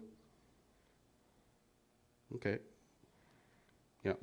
Okay, I got it. Yeah, I'm just, some of this seems to be rural planning to me, but I guess I'll keep looking one by one. Okay. Director Lee. Thank you, Chair. I'm looking for a little confirmation of my thoughts on item line 134, function 222, Sunshine Coast Emergency Planning Community Resilience Investment, 4.5 FTEs. I believe the proposal was to fund this with a grant. Are we actually now saying if we don't get the grant, we're going to fund it through taxation?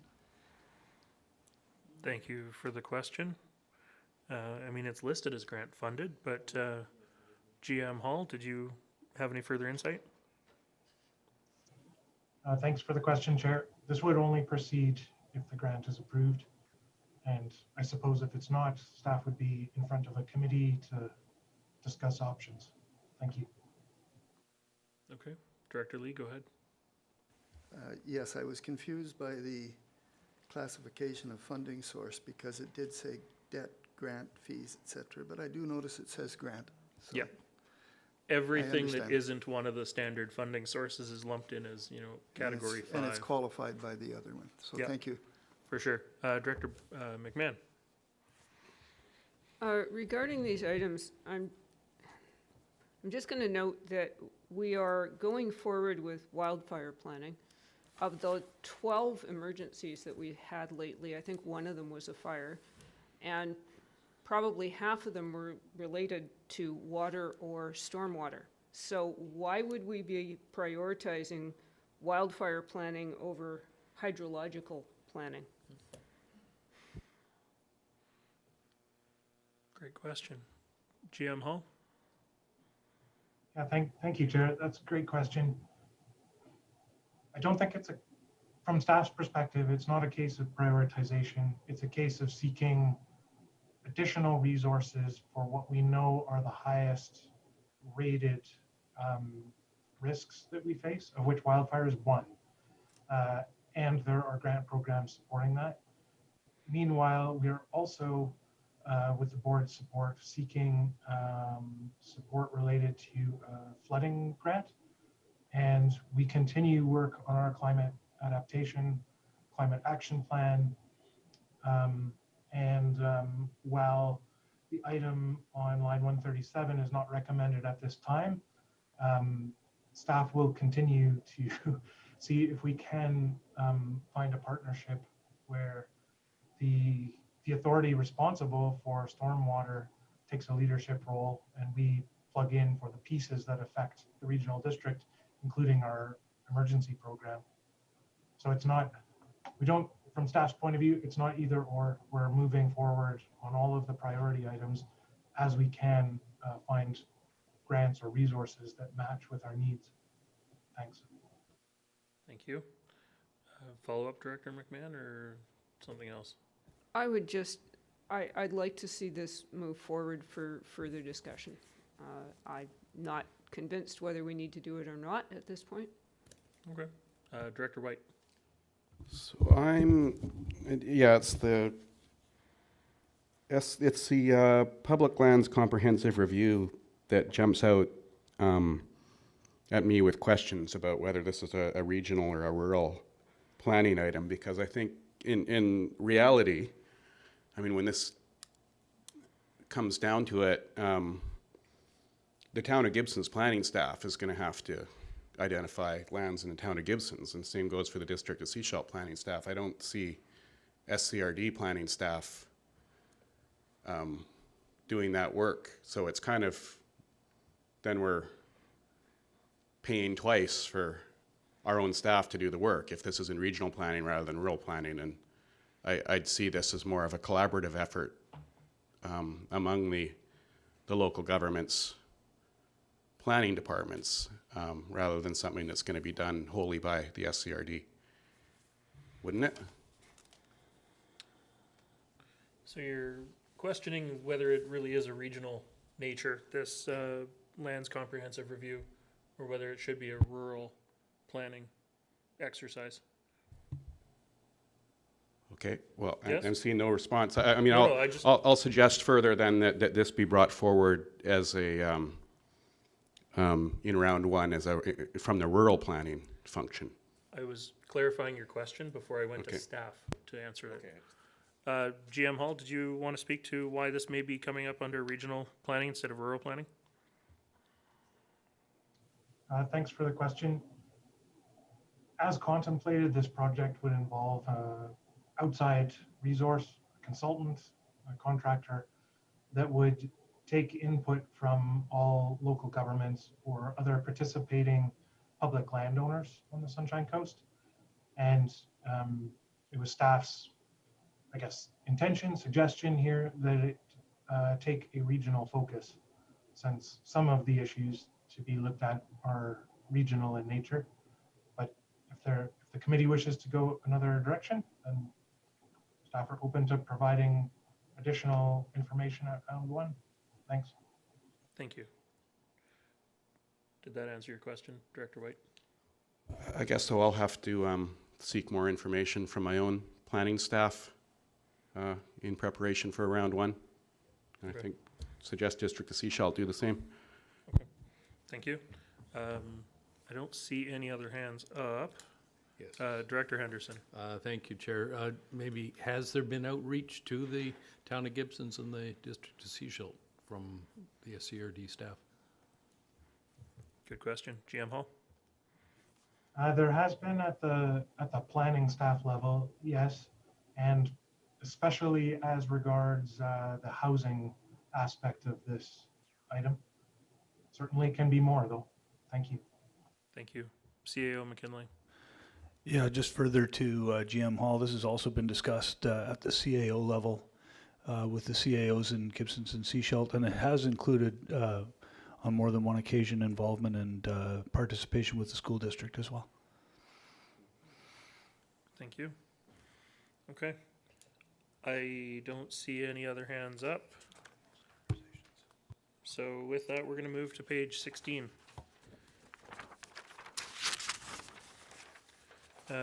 Function 504, Rural Planning Zoning Services through Fire Department Records Management Software. It's the last page for planning. Directors, any questions, comments, motions?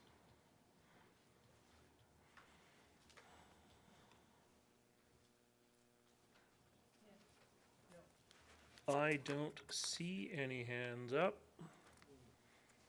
So I think that's the end of planning and development.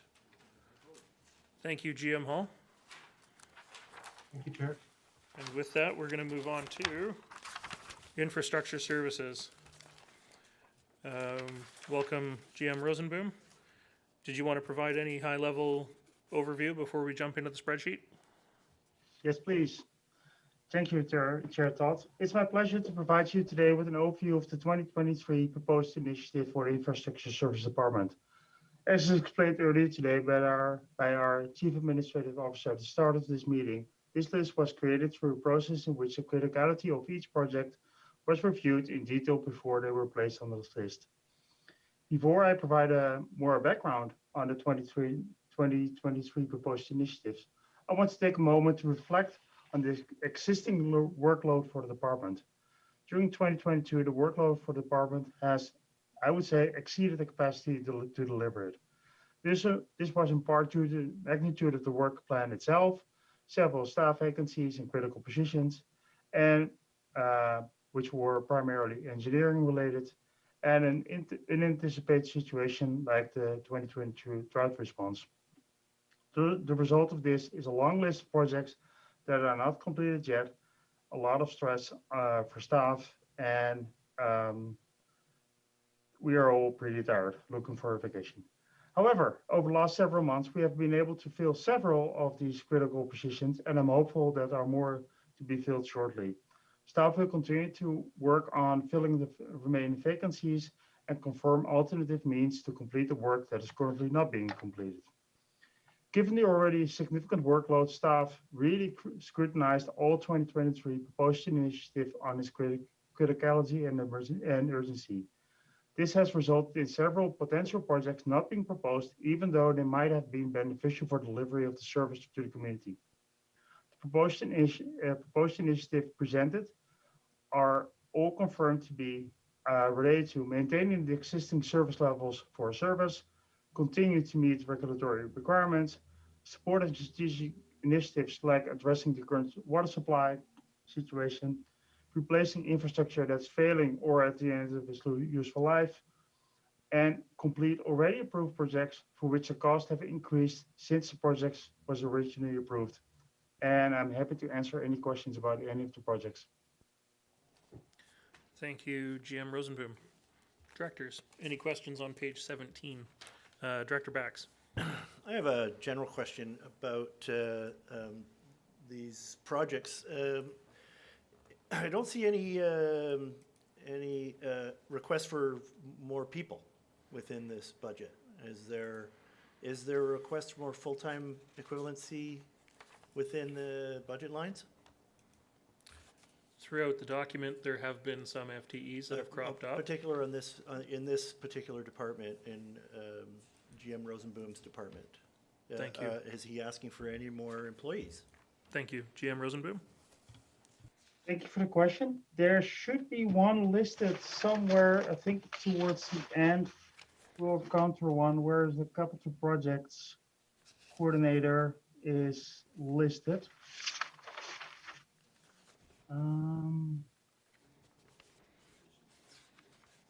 Yep.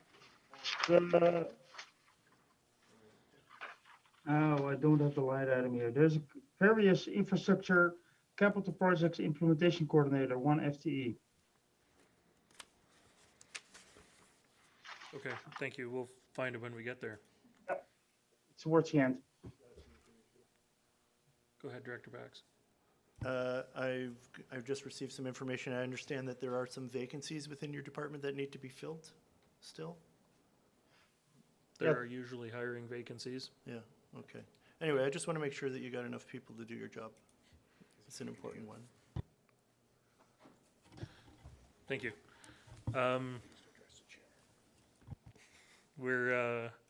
So we are looking at page 17. I don't see any other hands up though. So we are going to move on to page 18, which is 165 through 171 of the spreadsheet. BioCover feasibility study phase 2 down through BioCover feasibility pilot phase 2 additional funding. Any questions or motions here, directors? Director Bax. I have a question on the regional solid waste seashell landfill site operations. It shows a value of $375,000. Now, is this related to the contract that we gave out at our last board meeting? Correct.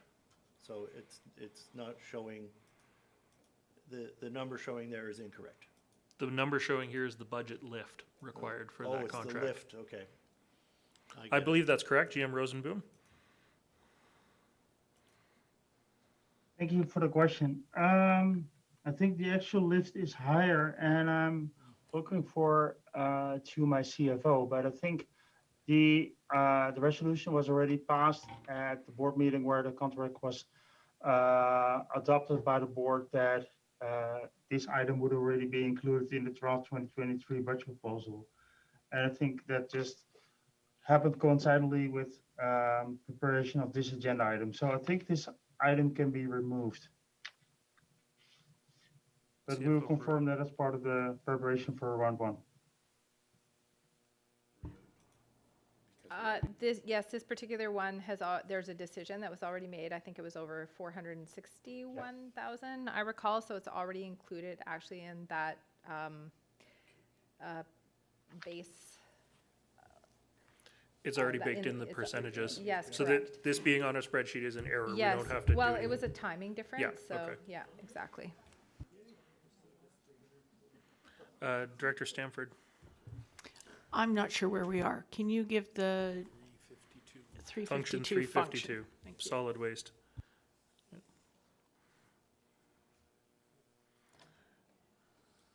Apparently it's on page 34 of the digital package. Okay. Next time, we're not going to have page number discrepancies to worry about. Okay. I don't see any hands up for anything on this particular page. So we're going to move on to page 19, which only includes 2 items for contemplation here, which is North Pender Harbor Water Service Garden Bay Treatment Plant improvements and North Pender Water Service Dam safety upgrades to McNeil Lake Dam. Director McMahon. I was just curious about a negative carry forward that's on the spreadsheet. At the second item on page 19 there is a negative carry forward. Can we have a negative carry forward? How does that work? CFO Perot. They've gone over budget. So we'll have to address that somehow. But that's not the topic of the conversation right now. So, good catch, good catch. Okay.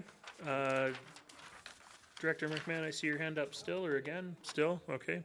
So we are moving on to page 20. No, we're not. Page 20 is all carry forwards. Page 21 is also all carry forwards. So we are moving on to page 22. Function number 370. The first project on the list here is Church Road Wellfield Project base budget increase, and it goes through Chapman Creek Water Treatment Plant chlorine gas decommissioning. Director White. Yeah, sorry. Go ahead. Now, just to clarify, the town of Gibsons is not a service participant in water, right? 370? This hasn't, Surprise. okay. I'm not seeing anyone shaking their head, so yeah, it does say all here, but the town's not in this one, right? I believe that is an error on the spreadsheet.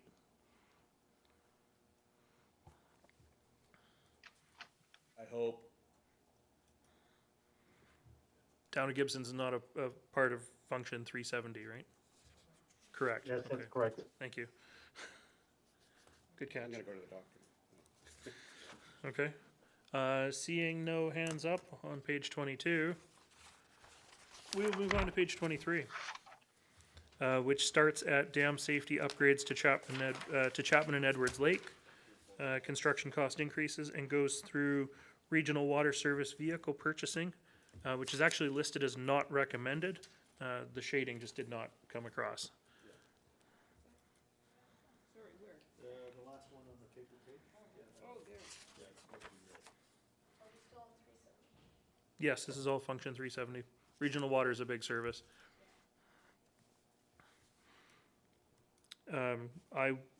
Regional water service vehicle purchasing, Director McMahon.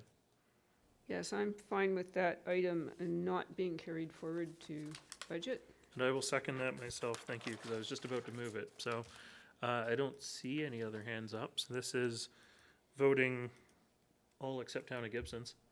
All those in favor? That's carried, thank you very much. Directors, I don't see any other hands up for this page except maybe Director McMahon. All right, moving on to page 24.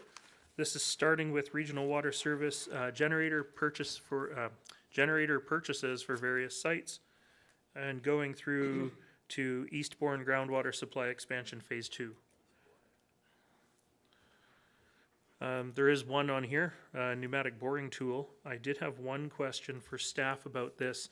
Given that we do have a boring tool that, it's described here quite well what the need for this is, given that this would be a less invasive tool, do we know if there are archaeology implications of using one tool versus the other? Thank you for the question.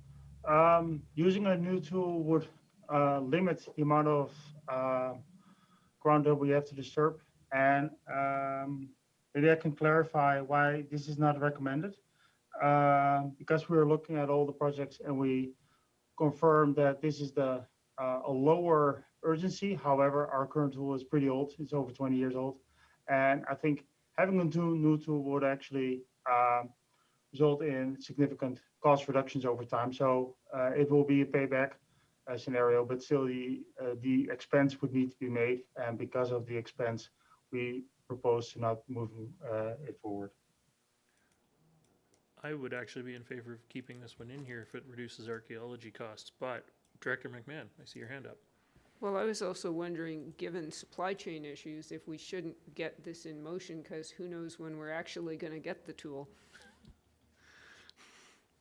Thank you. Director Bax? Can I make a motion to bring this forward to phase one? You don't have to. Okay. You only have to make a motion if you don't want it to move forward. The red one, okay. Thank you, Director Bax. You're welcome. Director Henderson? Thank you, Chair. I'm wondering if staff has looked into, do we have actual experts that do this for a living, that actually bring their own mole in and do the work for us? In other words, outsourcing. Thank you for the question. Outsourcing of these kind of jobs is, of course, also always an option. We've confirmed that it is more cost efficient to do it in-house, as well as sometimes we need to do this work on short notice. And then it's beneficial / essential to have some of this equipment in-house so we can actually get the job done in time that's required. Thank you. Director Lee? If I'm reading this correctly, we actually have the mole boring tool, so we don't have to dig. So we actually can push and pull a pipe under. And 20-year-old, if it's still working, I didn't see that there's any thing that says it's going to fail. So we're just proposing to put it off for a year or two, I would think. Like if the machine gets to where it's undependable, I'm sure they'll bring it back to us. That's my guess anyways. I'd like to just confirm that that thought process is correct with GM Rosenboom. Go ahead, GM Rosenboom. Thank you for the question. It's correct that the piece of equipment is still functional. Not sure if it will survive for another 2 years, however, because it's over 20 years old and it's heavily being used. Director Lee? 20 years old is pretty new for us old guys. Director Lee, were you looking to make a motion to anything there, or just wanted to confirm the machine? I'd like to make a motion to accept the recommendation that this doesn't go forward. So you'd like to make a recommendation that this doesn't go forward to round one? It does not go forward to round one. Thank you. Do I have a seconder for that? No seconder, so that fails. Director Henderson? Thank you, Chair. I'm wondering if what work is done to share these sort of unique assets between the different jurisdictions. We've got a lot of work coming up, hopefully this coming year, but for water meters and something like this would be very useful. So within Seashell, even though it's an RD project, but I'm mixing my messages. Can and does staff reach out to share this kind of unique equipment between the jurisdictions? Thanks. Thank you. GM Rosenboom? I can start with this question and then maybe our CFO or CEO can add something to it. There is definitely talk between the governments, between staff from different governments about what kind of equipment they have and if it can be used. So if there is a need, we can see what's possible. If there's a need, for example, of distributed Seashell staff to use the equipment, we'll definitely be happy to see how we can help out. Thank you. I don't know if the CFO or the CAO want to speak to the wider equipment sharing practices between the organizations. I can say that we have explored equipment sharing, I think, in our parks division in particular. I don't know if we actually got as far as getting a agreement together for that. We also do various equipment and service sharing for some of the snow and ice removal in some of our facilities. So as far as infrastructure equipment, I don't know. Sorry, I walked out of the room, so I don't know what the answer was associated to that. So yes, we do explore it on occasions because there definitely is a lot more discussion department to department, so parks to parks and infrastructure to infrastructure, I believe so. Thank you. Director Henderson, I see your hand still up or up again? You're good? Still up, okay. Okay, thank you. I don't see any other hands up for this page. So we are going to move on to page 25, which starts with the Square Bay wastewater treatment plant, not recommended, and goes through to water services, water strategy implementation, development, water system action plans. Nice long title for you folks to try and find while you're scrolling through. Maybe I can clarify, do one clarification on the Square Bay non-recommendation, Chair, if I may. Thank you, go ahead. The reason to not recommend it is not that it's not required, because we still need a special right away for Square Bay to be arranged for. But given the, and this is related to the discussion next upcoming Friday on the rates for next year. Adding, we were really looking at how can we find any possibility to do only the most critical and urgent work there, because to limit the rate increases for the users of the system. As this was an item that we, yes, it's required, but it's not as urgent as some of the other projects. We recommended at least to make it to defer it until next year. Thank you. Director Bax. I just wanted to know what the risks are. It says there's a low risk, but what is the risk to deferring this project? Thank you, Director. GM Rosenboom. Thank you for the question. We currently don't have a right of way for a part of where of piece of land that's related to the water treatment plant. The landowner has not had raised any concerns with that recently, or so there's currently a mutual agreement in place that we need to arrange that at some point. So effectively no risk, but can't say no risk. So Director McMahon. I'd be happy to move that this not proceed to round one. Do I have a seconder for that? Seconded. Thank you. Director Gabias? Thank you, Chair. I'm just wondering if this is deferred, what kind of increase? Because it's $4,000. It's not too crazy, but like if it's deferred to next year or the year after, are we looking at it as significant increase in the cost? Is there, what risk of cost escalation is there on this? GM Rosenboom? Thank you very much for the question. This item was deferred, was actually approved, originally approved 2 years ago, was deferred, was taken off the list last year to because of financial reasons as well, and we're deferring it again, potentially to next year. So there might be indeed a risk that this is primarily notary fees, legal fees, that the cost might have will increase, and instead of 4,000, we might need 4,500 or 5,000. That's to be determined, but the risk is there. And just to give you an idea, the rate, the difference for the users would be in the order of $44 a resident if we would do this project this year. Thank you. Follow-up, Director Gabias, your hand is still up? No? Okay. Director Lee. Yes, thank you. I'm hoping everybody notes that the service participant is Area B, and the entire cost would be carried by Area B, and Area B did not make the motion or second the motion.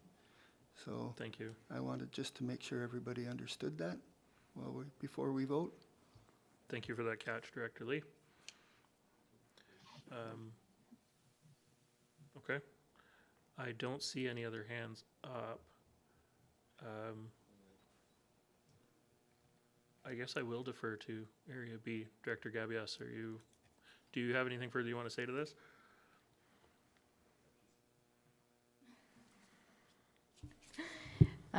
I'll make a motion to remove this.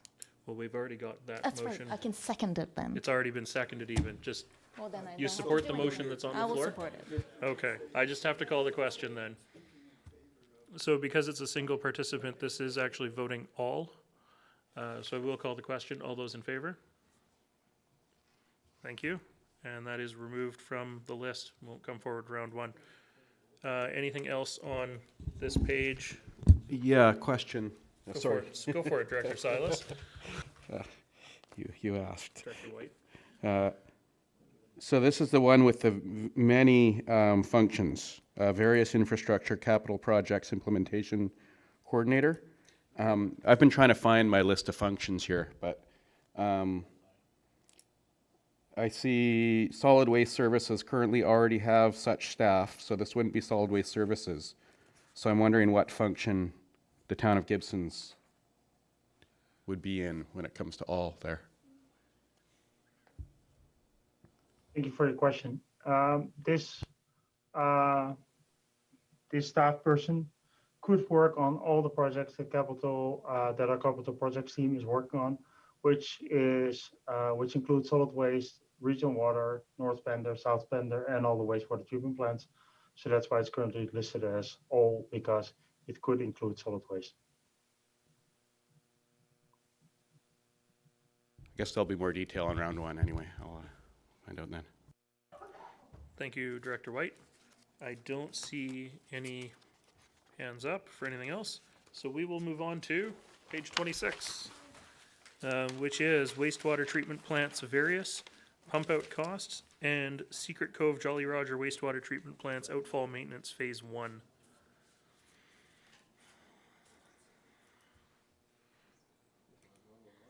I don't see any hands up. So I think we are done with the spreadsheet.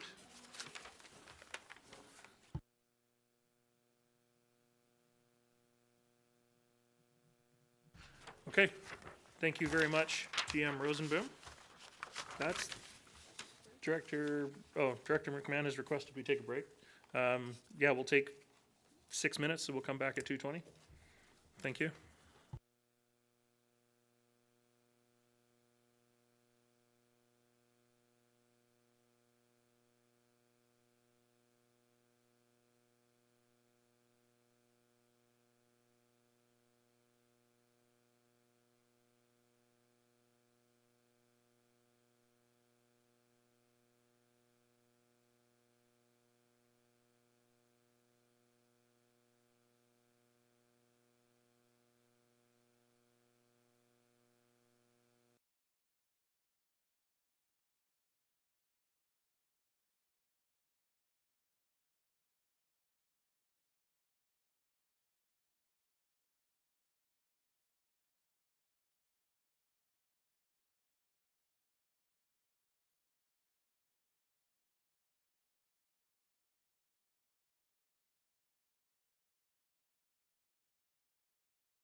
And welcome back to the Finance Committee for December the 5th. It's 2:25, we're a few minutes late getting back. We seem to be having some Zoom technical issues here. I don't know if anybody online can hear us. Now we're gonna get through.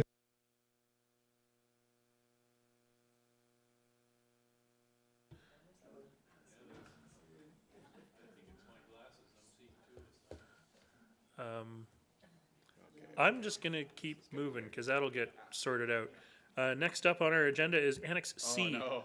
Took us.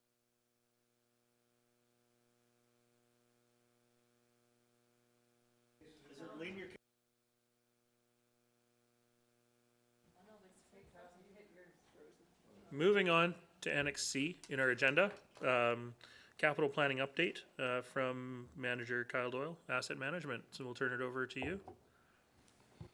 Thank you, Chair. The purpose of this report is to provide some general background information and some foundational understanding of the following reports. If there's any questions, I'm happy to take questions. Well, that's a nice, easy report. Directors, any questions on Annex C? I know that we did have a briefing from Mr. Doyle there last week, so Director Lee. The capital plans that you're referring to have been presented, but they haven't been approved yet at the board level, is that correct? Thank you, Chair. The preceding reports in this package are the capital plans that are the information of this report contains is supplemented. Does that answer your question? This is basically the introduction for the next number of items on our agenda. Okay. Okay. All right. Any other questions? Don't see any other hands up. So with that, I guess we will jump straight into Annex D, Community Parks 20-Year Capital Plan and Service Overview. CFO Pro? Yes, I'm just wondering if we can bring Kevin Clarkson in as a panelist, if he isn't already. He is not in the attendees list. Okay. I will promote him as soon as he arrives. Okay. Shelley, you okay if Kyle does the intro then? Thank you. My understanding is we're finished parks. We're into the recreation one. Is that not correct? No. We're Oh, my just doing apologies. parks. Kevin is standing by, but yes, Kyle, if you want to introduce it, that would be awesome. Thank you. Thank you, Chair. So this is the first year that the Parks Service has had a capital plan prepared for it, recognizing that during the first few iterations of a capital plan, there remains to be some uncertainty that needs to be settled. This report in front of you asks for a partial lift to the capital renewal budget to allow Parks to build its reserves and take care of some projects this year as we continue to refine both the capital plan in details and the service plan for this function. If there's any questions, I'll be happy to take them. Thank you. Director McMahon. I'm a strong supporter of this. I think it's long overdue, and I also feel that our regional parks have been dramatically underfunded for a lot of years. I went all the way back to the Recreation Master Plan and note that 92% of Area E residents surveyed use our parks and trails, which I think is probably the highest usage level of any service we offer, except maybe regional water, and I'm not even sure about that because there's still people on wells.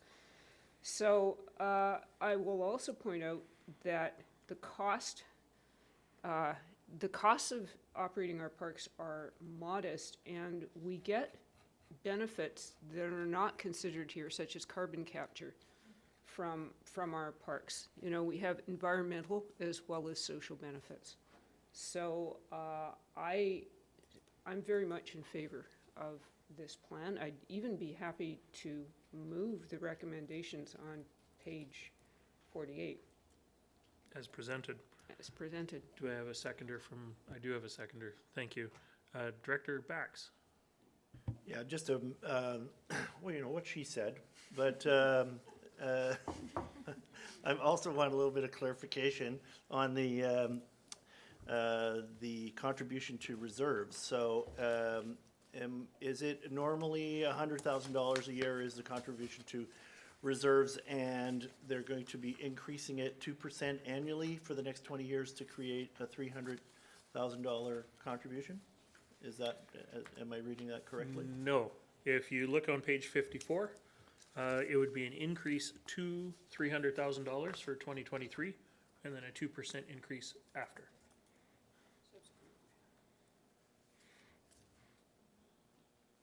It's a small, table 1 on page 54. Okay. Didn't get that.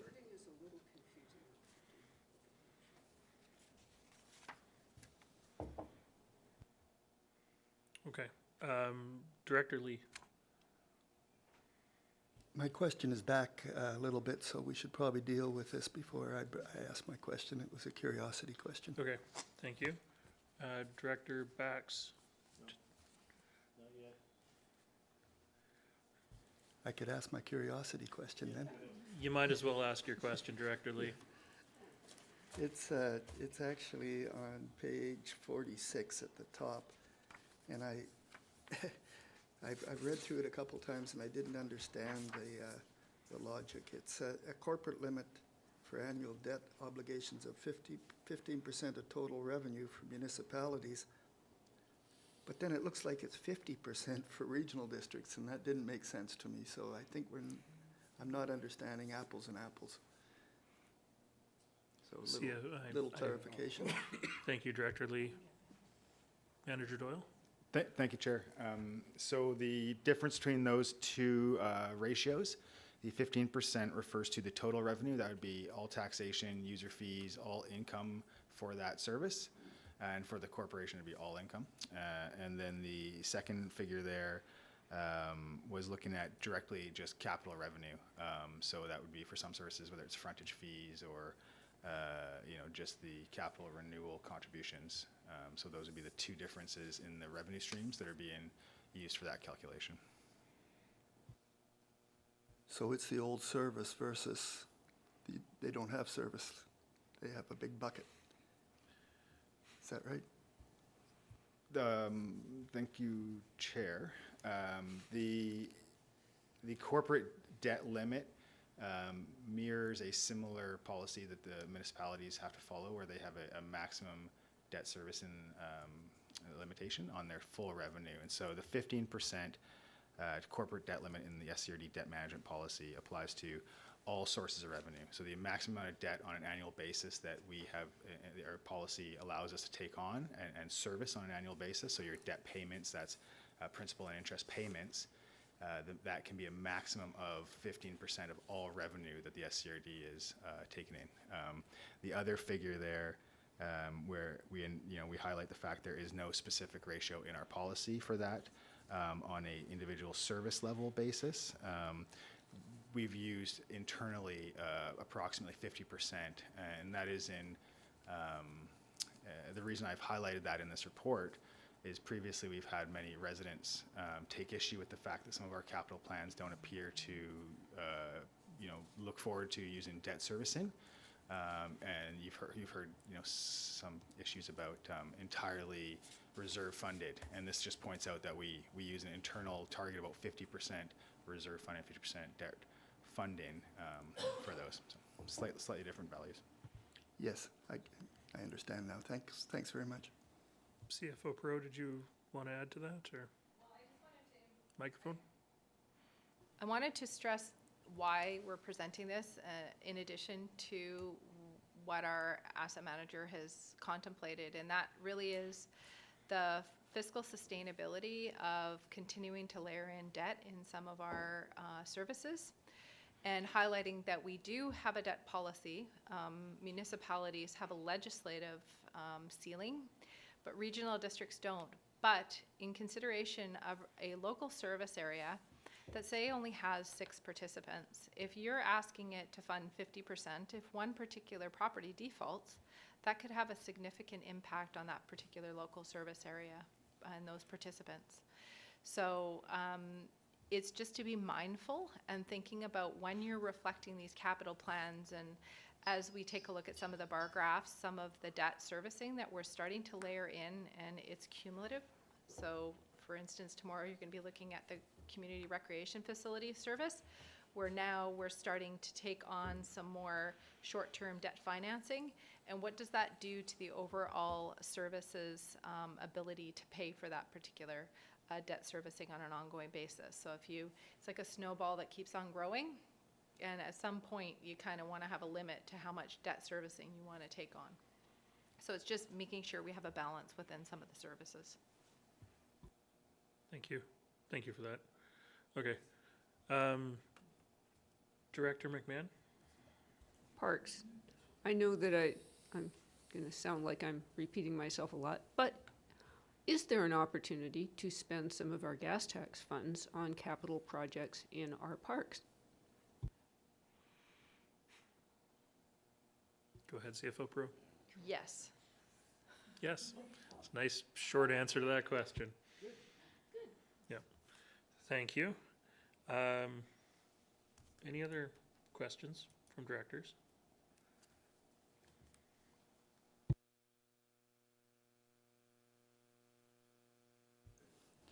Yeah, sorry, Chair.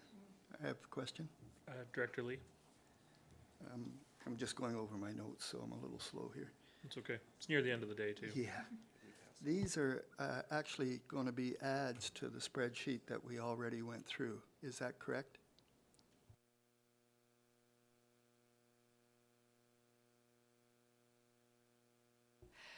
So as far as the spreadsheet goes, the capital plans are not reflected on here as budget decisions. These are decisions you're making now and not as part of round one.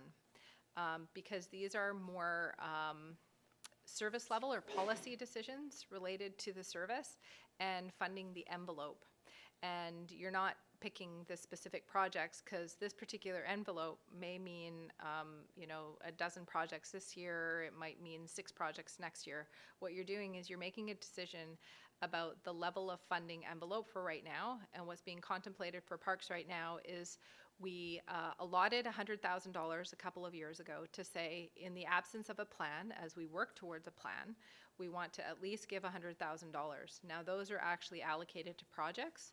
What we're shifting to now is for us to create a funding envelope where we're building up reserves, but also contemplating maybe some debt along the way, and understanding that for parks, because this is the very first iteration, that we now have to do some additional work to define service levels, et cetera. So at least we want to work towards establishing something, because if you recall, maybe you don't, we really are very restricted in how much reserves we have in the community park service. So we are quite underfunded. So if we have anything urgent that we need to address, we really don't have a lot of reserves to draw from. So it's related to the fiscal sustainability of the service as well, to respond to, emergent issues as well. So it's to raise the 100,000 to 200,000, understanding that likely the need will be far greater. Thank you. Director McMahon. Yeah, just following up on Director Lee's question. So these capital items that we are voting on now, are they included in the what-if taxation table at the top of page 13 that had capital plan implications? Is that baked into that figure? It's in the very last line of the capital plans. Okay, thank you. We do have a motion on the floor to approve the recommendations as presented here. Find my page.